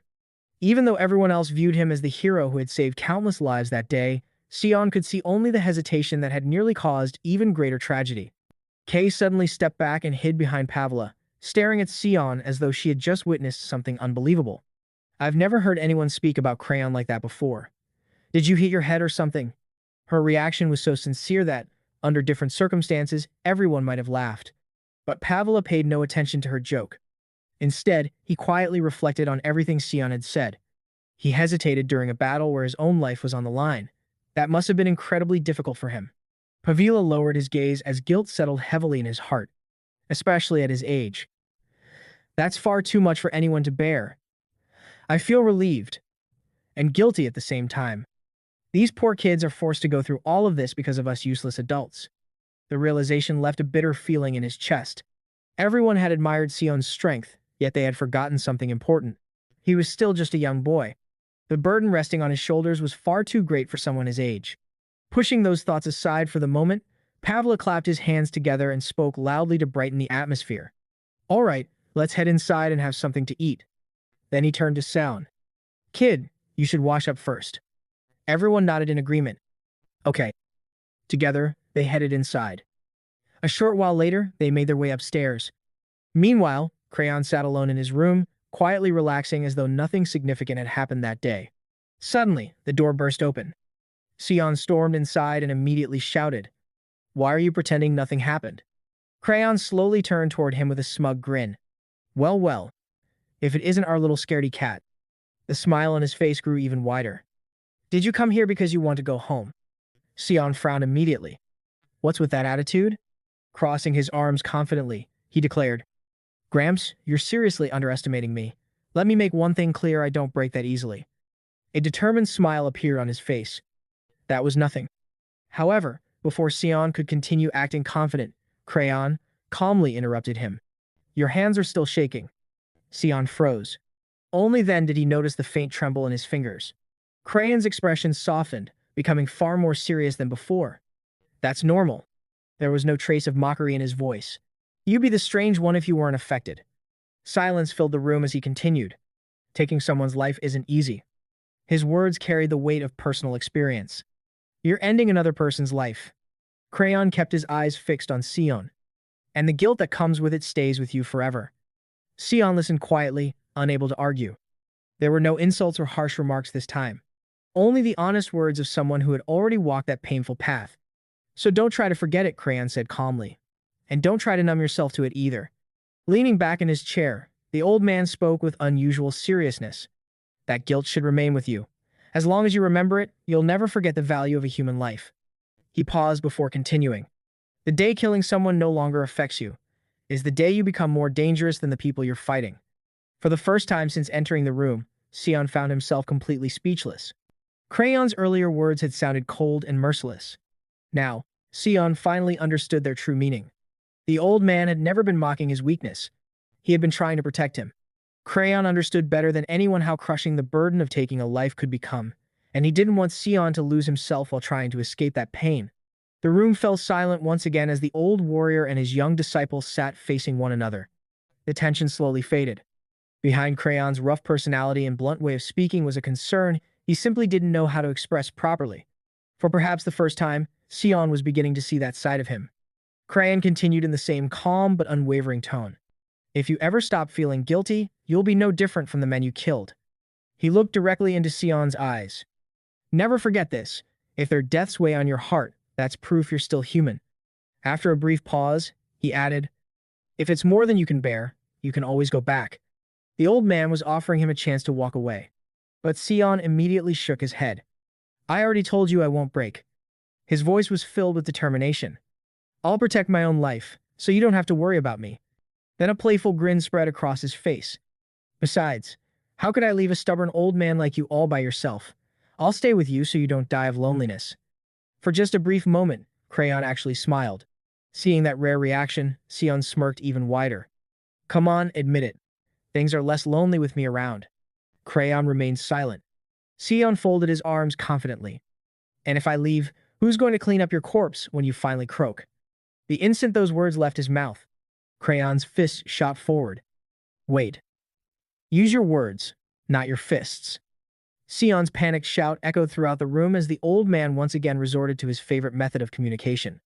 Despite the heartfelt conversation they had just shared, some things never changed. Deep within the forge, an extraordinary scene was unfolding. Numerous master blacksmiths had gathered in one place, all focused on a single task. The air shimmered with intense heat and spiritual energy as they poured every ounce of their skill and concentration into their work. Kay stared at the sight with wide eyes. My goodness, I've never seen so many master blacksmiths gathered together before. The scene was almost unbelievable. Standing beside her, Pavla nodded as though it were only natural. That's to be expected. They're tempering the spirit of Diordan's sword, after all. Even so, Kay couldn't hide her amazement. But it's already been several days. She looked back toward the sword. How can a single blade radiate this much power? One of the nearby smiths slowly exhaled before answering. That sword, Crayon, is a masterpiece. His eyes remained fixed on the weapon. It's the product of one man's lifelong obsession. That's all I can tell you. Instead of satisfying Kay's curiosity, the explanation only deepened it. I've never seen anything like this before. She continued, staring at the blade in awe. I can't believe a human being actually forged it. It's covered in countless enchantments, contains hundreds of thousands of cores, and even has the souls of magical beasts sealed within it. A shiver ran down her spine. Honestly, it feels more alive than it does like a sword. The blade possessed an overwhelming presence, almost as though it were breathing. Unable to take her eyes off it, Kay whispered, who in the world created something like this? Were they even human? Her grandfather finally answered. Crayon. Kay blinked in surprise. Wait, the swordsmith and the sword have the same name. Pavila nodded. That's how legendary this weapon is. The fact that both the creator and the sword shared the same name only highlighted its mythical status. It was no longer just a weapon. It had become the ultimate symbol of its creator's life's work, dedication, and obsession. Eventually, Pavla turned away. We can talk about that later. The group headed toward a nearby room. The moment they stepped inside, everyone froze. The scene before them was so unexpected that they could only stare in stunned silence. Crayon never stays in one place for long, Pavla muttered. They're probably getting ready to leave. Then Kay looked ahead and cried out, "What in the world happened here?" Her voice was filled with disbelief. Standing calmly in the room was Crayon, looking completely unconcerned. "I'm disciplining him," he replied as though it were the most natural thing in the world. Everyone turned to look. Sion had been planted headfirst into the floor. Kay immediately rushed over and tried to pull him free. Pavla frowned and scolded Creon for treating the young man so harshly. The old master simply shrugged. He mouthed off to an old man, "This is what he gets." Letting out a helpless sigh, Pavla decided to ignore the argument and get straight to the point. "The restoration of your legendary sword, Crayon, is almost complete. Once it's finished, we'll be ready to leave." Crayon looked genuinely surprised. "It's already finished," he exclaimed. "That was much faster than I expected." He couldn't hide his admiration as he praised the unmatched craftsmanship of Archelon's blacksmiths. Pavla simply smiled. "Go to the workshop and pick it up." As Deorden thanked him, however, Pavla's expression suddenly froze. His eyes widened as something he had just heard finally sank in. He turned toward Deorden. "What did you just say?" Deorden stood firm and calmly replied, "I'm only reminding you of what you said the last time we met, that we'd probably never see each other again." With his back turned, Crayon spoke in a voice filled with quiet resignation. "You're right. I honestly don't think we'll meet again in this lifetime." The finality of those words struck Pavila deeply. This really was their farewell. Painful memories resurfaced. Pavila recalled the day when everyone, including himself, had chosen to turn away from a difficult truth. Instead of facing it, they had all run from it like cowards. He still remembered the crushing weight of that decision. The life they had been given had become a burden too heavy to carry. As one of the people who had witnessed that day, Pavila understood it better than anyone. But among all those who had chosen to run, there had been one exception: Deorden. He was the only one who never turned his back. The only one who walked forward alone. For more than a century, he had carried that unimaginable burden by himself. How could Pavila not admire a man like that? Crayon once again thanked his old friend sincerely for everything he had done. Then, as if refusing to let the atmosphere remain so heavy, he suddenly burst into laughter. Waving cheerfully, he called out, "See you next time." Those simple words echoed in Pavila's mind. Next time. He looked up, both confused and hopeful. That was when he noticed Sion peeking out from behind Deorden with a mischievous grin on his face. In that instant, Pavila understood. Sion's promise to stay with the old man and make sure he never died alone hadn't been an empty promise after all. Smiling once again, Pavila called out to the departing pair, "I'll be looking forward to seeing you both again." 2 weeks later, Pavila sat alone atop a large rock in the endless desert. Quietly gazing across the sands, he sighed. These past 2 weeks have passed in the blink of an eye. His thoughts were suddenly interrupted. "Ruh!" Kay jumped out from behind him with a playful roar. Pavila shook his head. "You're acting like a child." Kay puffed out her cheeks. "That's because I am still young." Even so, Pavila noticed something different about her. "You're acting even more childish than usual today. Is something bothering you?" Kay looked off into the distance before answering softly, "I just feel kind of empty now that Sion is gone." She smiled faintly as memories resurfaced. "After worrying about him for so long, I can't stop thinking about how happy he looked when we gave him his new equipment." A memory flashed through her mind. Sion's eyes had widened in amazement when he learned that his new breastplate had been crafted from the remains of the wolf ant queen, the very creature that had nearly killed him. He had been completely overwhelmed by the number of enchanted items they had gifted him. His face had been filled with pure His excitement reached its peak when he discovered the subspace storage. After marveling at how much it could hold, he had jokingly asked Deorden, "Do you want to climb inside too?" Watching him laugh with such innocent excitement reminded Kay of something important. Despite his incredible strength, Sion was still just a child. She smiled wistfully. "I hope he never loses that smile." A moment later, she laughed at herself. "Listen to me. I sound just like Grandpa." Pavila chuckled. "You're about 50 years too early to sound like me." Then his expression became serious. Looking directly at his granddaughter, he made a heartfelt request. "Kay, if you ever meet Sion again, promise me you'll help him." Kay immediately nodded with a bright smile. "Of course. He saved Archelon. That makes him an honorary member of our clan." She clenched her fist confidently. "Next time we meet, I'll forge my greatest masterpiece just for him. Pavila lowered his gaze, his expression filled with determination. He truly believed they would meet Sion again someday. By helping the young man who had inherited Diordan's will, they could finally begin repaying the enormous debt they owed. A debt owed not only by them, but by all of humanity. Meanwhile, Sion's training in the desert continued. Thud. A powerful punch landed squarely on his head. Clutching the painful lump forming on his scalp, Sion cried out, "Ow! What was that for?" He glared at Crayon. "My IQ is already low enough. Are you trying to make it even lower?" Crayon answered without opening his eyes. "You were making too much noise while I was trying to sleep." Sion immediately protested. "You're the one who told me to kill every magic beast I saw during the night." Growing even more frustrated, he pointed toward the legendary sword. "Even your great sword, Crayon, is clicking its tongue because of how ridiculous you're being." Crayon's solution was simple. He punched Sion on the other side of the head. There. Now it's balanced. Half buried in the sand with two steaming bumps on his head, Sion sighed in defeat. "That's not how it works." He turned toward the sword named Crayon and complained. "You didn't even take my side." Diordan immediately cut him off. "Enough of the nonsense." Despite all the complaining, Sion actually looked satisfied. He had accomplished exactly what he wanted. He had completely exhausted his mana for the day. He had fully embraced his master's teaching. Mana was like a muscle. To make it stronger, it had to be pushed beyond its limits. Sion was determined to increase both his mana capacity and his overall strength. The source of that newfound determination was the battle against the scavenger captain. It had been his very first real fight against another awakened human, rather than a monster. And when he looked back on that battle honestly, he admitted one painful truth. He had lost. Sion had hesitated when facing another human. It was a weakness he simply couldn't afford to have. After Crayon left him alone in the desert, the emotion that overwhelmed him wasn't despair. It was pure, burning anger at his own weakness and complacency.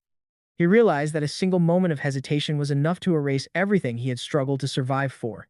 Even the weakest monsters he had fought possessed a stronger instinct to live than he had shown during that moment. Looking up at the endless desert sky, Sion felt a sharp sting of disappointment. It was a feeling he never wanted to experience again. No matter what it took, he had to become stronger. He understood his current limits, but he also recognized his potential. For now, his goal was simple.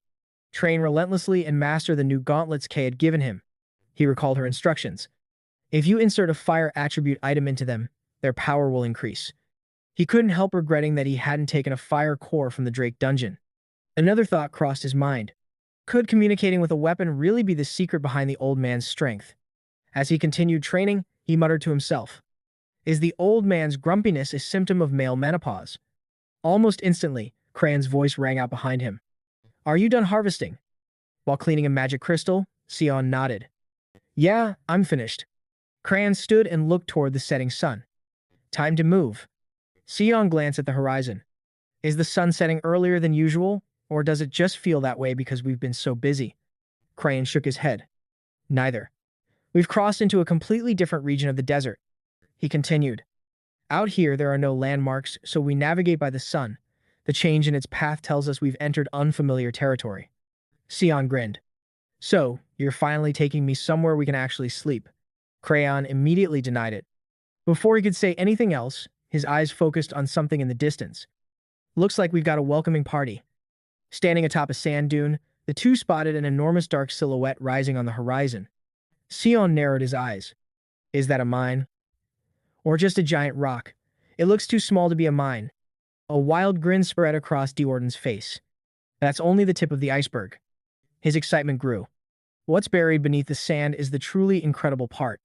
With a booming laugh, he declared, an unimaginably massive mountain lies hidden beneath this desert. It's so enormous that even the giant sandworms refuse to come anywhere near it. Sion could only stare in confusion at his master's sudden excitement. You're way too excited about this, he muttered. Without another word, Crayon took a running start and leaped into the air toward the towering rock. Watching him go, Sion let out a tired sigh. Getting excited over a new region, taking care of old people really is exhausting. He followed after his master by surfing across the sand before effortlessly climbing the steep rock face. By the time he reached the summit, Diordan was already sitting comfortably. What took you so long? He asked casually. Sion gave him a completely deadpan look. Did we somehow switch mental ages? Pulling out 2 pieces of dried meat, Sion handed one to his master. The two sat side by side, stretched out their legs, and chewed their jerky together in perfect sync. For once, the unforgiving desert felt peaceful. After a while, Duarden broke the silence. So, how are you handling life out here? Sion nodded. I'm doing all right thanks to everything you've taught me. Then he smiled wryly. But I still have a long way to go. Duarden grunted approvingly. At least you know your own limits. Sion chuckled. It's hard to feel strong when I'm traveling with a monster like you. Duarden simply snorted. Save the useless flattery. The relaxed atmosphere gradually faded. Sion's expression became serious. There was something he genuinely wanted to know. Master, how far am I from truly mastering the sand ability you told me about? Crayon looked toward the star-filled night sky before answering. When you can split apart a sandstorm that covers the heavens. He glanced at Sion. Then you'll be ready.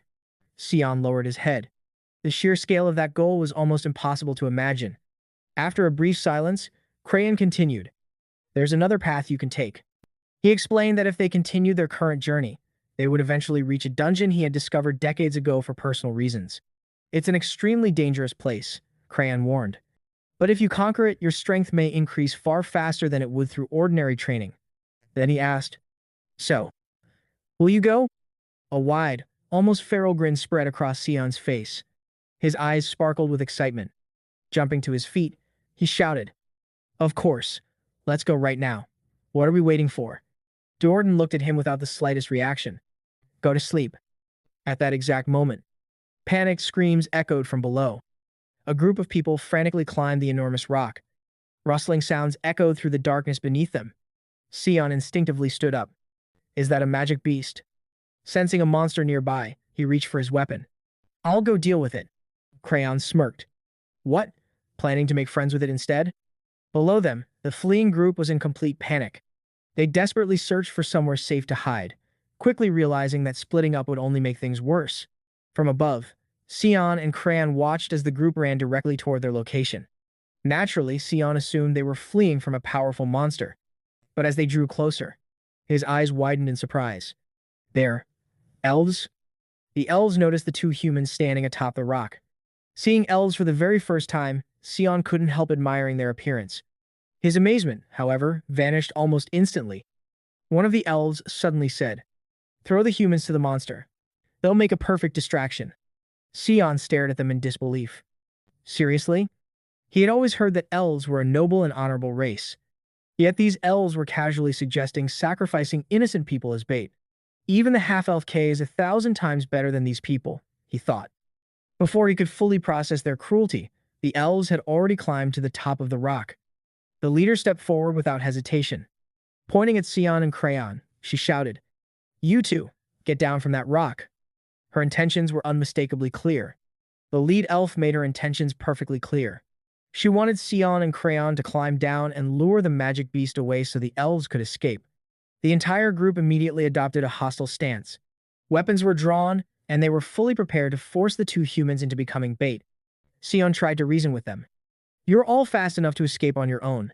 Why do you need to sacrifice us? His words fell on deaf ears. Suddenly, an overwhelming wave of pressure swept across the area. Everyone froze. At first, Sion assumed that an unimaginably powerful magic beast had appeared.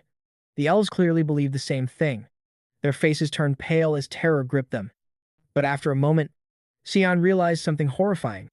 That terrifying pressure wasn't coming from any approaching monster. It was the instinctive fear of death itself. A primal survival instinct awakened by an overwhelming killing intent. It was unlike anything he had ever experienced. Even after battling countless magic beasts and powerful awakened humans, this fear was on an entirely different level. Instinctively, Sion searched for the source of that crushing aura. When he found it, his eyes widened in horror. The terrifying pressure was coming from none other than Crayon. The old man's killing intent was so overwhelming that it felt almost tangible, suffocating everything around him. The elves' confidence vanished instantly. Every trace of arrogance disappeared from their faces. Their leader stared at Crayon in disbelief. How can a mere human possess power like this? Unable to accept reality, she shouted at her companions. Pull yourselves together. He's only human. But her words meant nothing. Most of the elves had already fallen to their knees, crushed by Crayon's overwhelming presence. The leader couldn't believe her own people were kneeling before a human. Consumed by equal parts fear and pride, she made a fatal decision. I have to kill him. Gathering all of her magical power, she fired an enchanted arrow straight at Crayon. Watching the deadly projectile fly toward his master, Sion shouted in alarm. Yet Crayon didn't even move. Without the slightest hint of concern, he casually raised one hand. With a simple flick of his wrist, he caught the fully empowered arrow just inches before it reached his neck. Then he slowly turned toward the elves.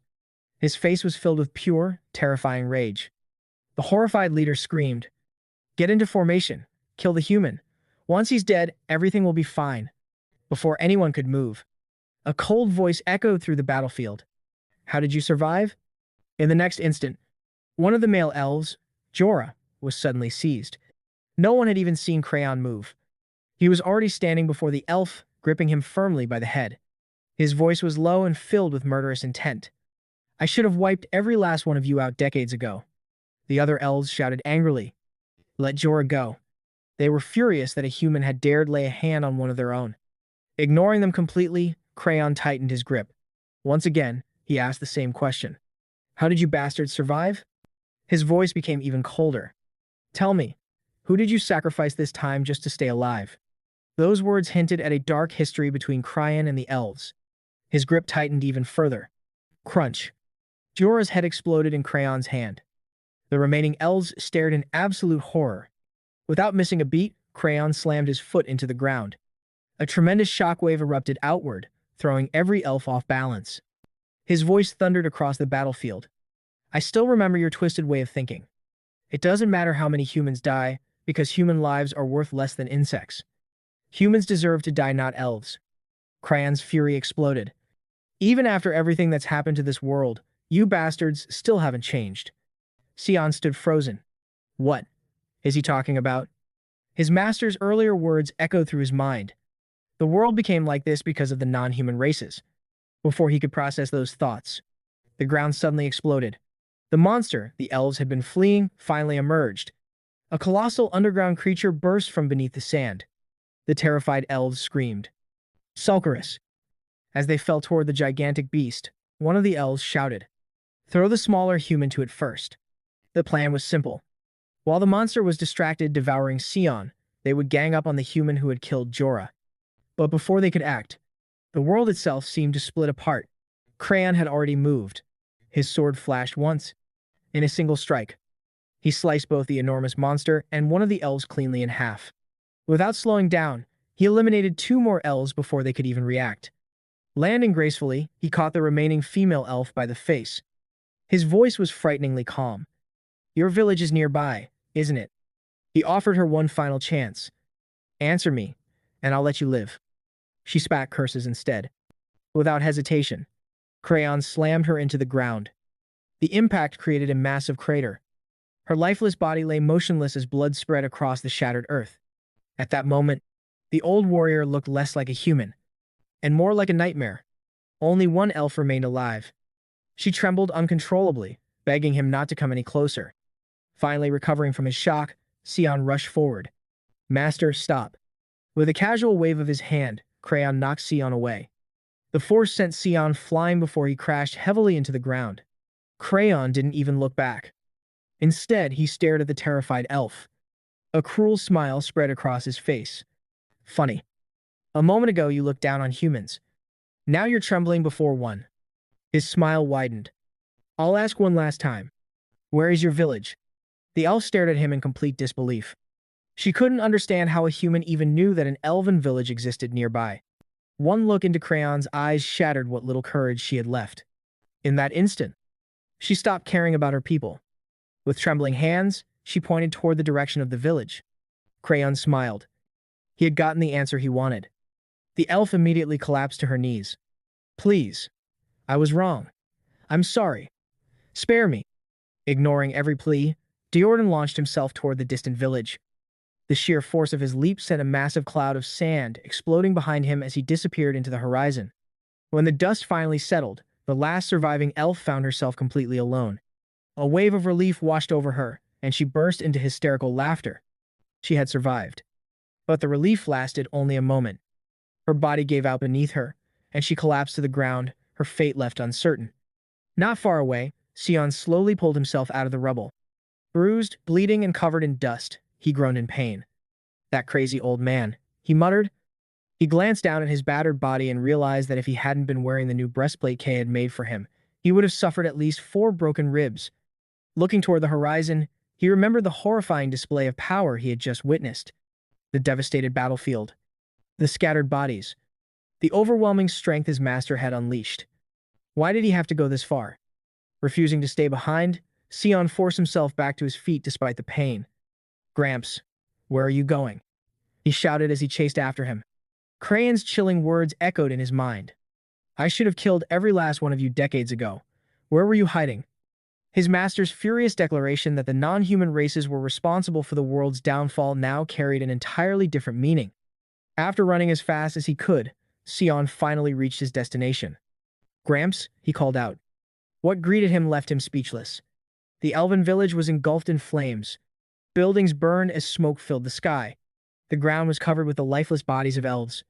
It was nothing less than a massacre. Panting heavily, Sion realized that even though he had rushed there with everything he had, he was already too late. He dropped to one knee, overwhelmed by despair. Then, amid the crackling fire, he heard a faint voice. Someone was still alive. Hope surged through him. Immediately activating his senses, Sion searched the area. They're close. Following the faint cries for help, he cautiously entered a narrow alley. But the hope in his heart vanished in an instant. Reflected in the terrified survivor's eyes, he saw his own master. Crayon was standing over the elf, preparing to deliver the final blow. Without the slightest hesitation, the old man swung his massive sword. Sion couldn't believe what he was seeing. Is this really the same Gramps who raised me? Acting on instinct, Sion unleashed his power. The surrounding sand surged upward, forming a gigantic sand titan. Fueled by anger, he charged at his master. The two collided. It wasn't merely a clash of strength. It was a clash of ideals. Why are you taking it this far? Sion shouted. Crayon looked down at his disciple with cold disdain. Trying to play the hero. With a single motion, he unleashed an overwhelming wave of force. The crushing pressure slammed directly into Sion. He was sent flying helplessly through the air. Against Crayon's power, he was completely defenseless. The impact knocked the breath from his lungs. Without stopping, Crayon followed through with another devastating attack. His expression remained cold and unwavering. This wasn't simply punishment, it was a lesson. Sion crashed into the ground with enough force to shake the earth. Groaning, he slowly pushed himself back up. Crayon stood over him and scolded him mercilessly. You're not acting like a hero. You're acting like a reckless fool. The old warrior revealed what had been going through his mind ever since they began this journey. Sion struggled to his feet. I didn't interfere earlier because I didn't understand why you were so angry. I thought acting without understanding would only make things worse. Crayon looked at him with complete indifference. And your point? Sion met his gaze. I understand wanting revenge. But killing people after they've already surrendered, that's going too far. In the next instant, Crayon's boot slammed onto Sion's chest, pinning him firmly to the ground. You throw around the word understand far too easily. His voice was ice cold. Tell me, were the scavengers you killed the same ones who murdered your parents? Sion fell silent. Crayon continued. You said you stayed out of this because you didn't understand me. Yet now you're running wild, using your own ignorance as an excuse. He looked directly into Sion's eyes. The way those elves think didn't appear overnight. Those 4 weren't special. Every non-human race is the same. Whether directly or indirectly, they all kill humans. Still pinned beneath Crayon's foot, Sion's mind struggled to process those words. Crayon continued explaining. They don't do it for pleasure. They don't do it for religion. They kill for one reason only. To protect themselves. The only way they could avoid drowning in despair was by making humanity the victim instead. His anger exploded. Don't pity them. That kind of sympathy is nothing but an illusion. His voice echoed across the ruined village. Out here, the real world is nothing but a battlefield where only survival matters. Before you start preaching about justice and humanity, figure out where humanity actually stands. Crayon's gaze became distant. I've seen this world before it fell. I've seen what came after. You've lived through nothing compared to what I have. Slowly, Sion rose to his feet. His body was battered and exhausted, but his spirit remained unbroken. Crayon turned away. Without looking back, he asked one final question. After you learn the truth about this world, will you still cling to those naive ideals? Blood trickled down Sion's face. Even so, he stood tall. Then tell me, what truth am I missing? Crayon answered without hesitation. Everything. He looked back at Sion. You're young. You're foolish. You mistake recklessness for justice because you know nothing about the lives these people have lived. But Sion refused to back down. You're the one who taught me never to give up. His eyes burned with unwavering determination. I'll choose my own path. Even if I witness the same horrors you did. Even if I learn the entire truth about this world. I still won't abandon my ideals. For a long moment, master and disciple simply stared at one another. Neither moved. It was a silent battle of convictions between two people shaped by the same broken world. At last, Crayon spoke. Then look around this village. Find your answers yourself. With that, he turned and walked away. Left alone among the ruins, Sion began searching for clues.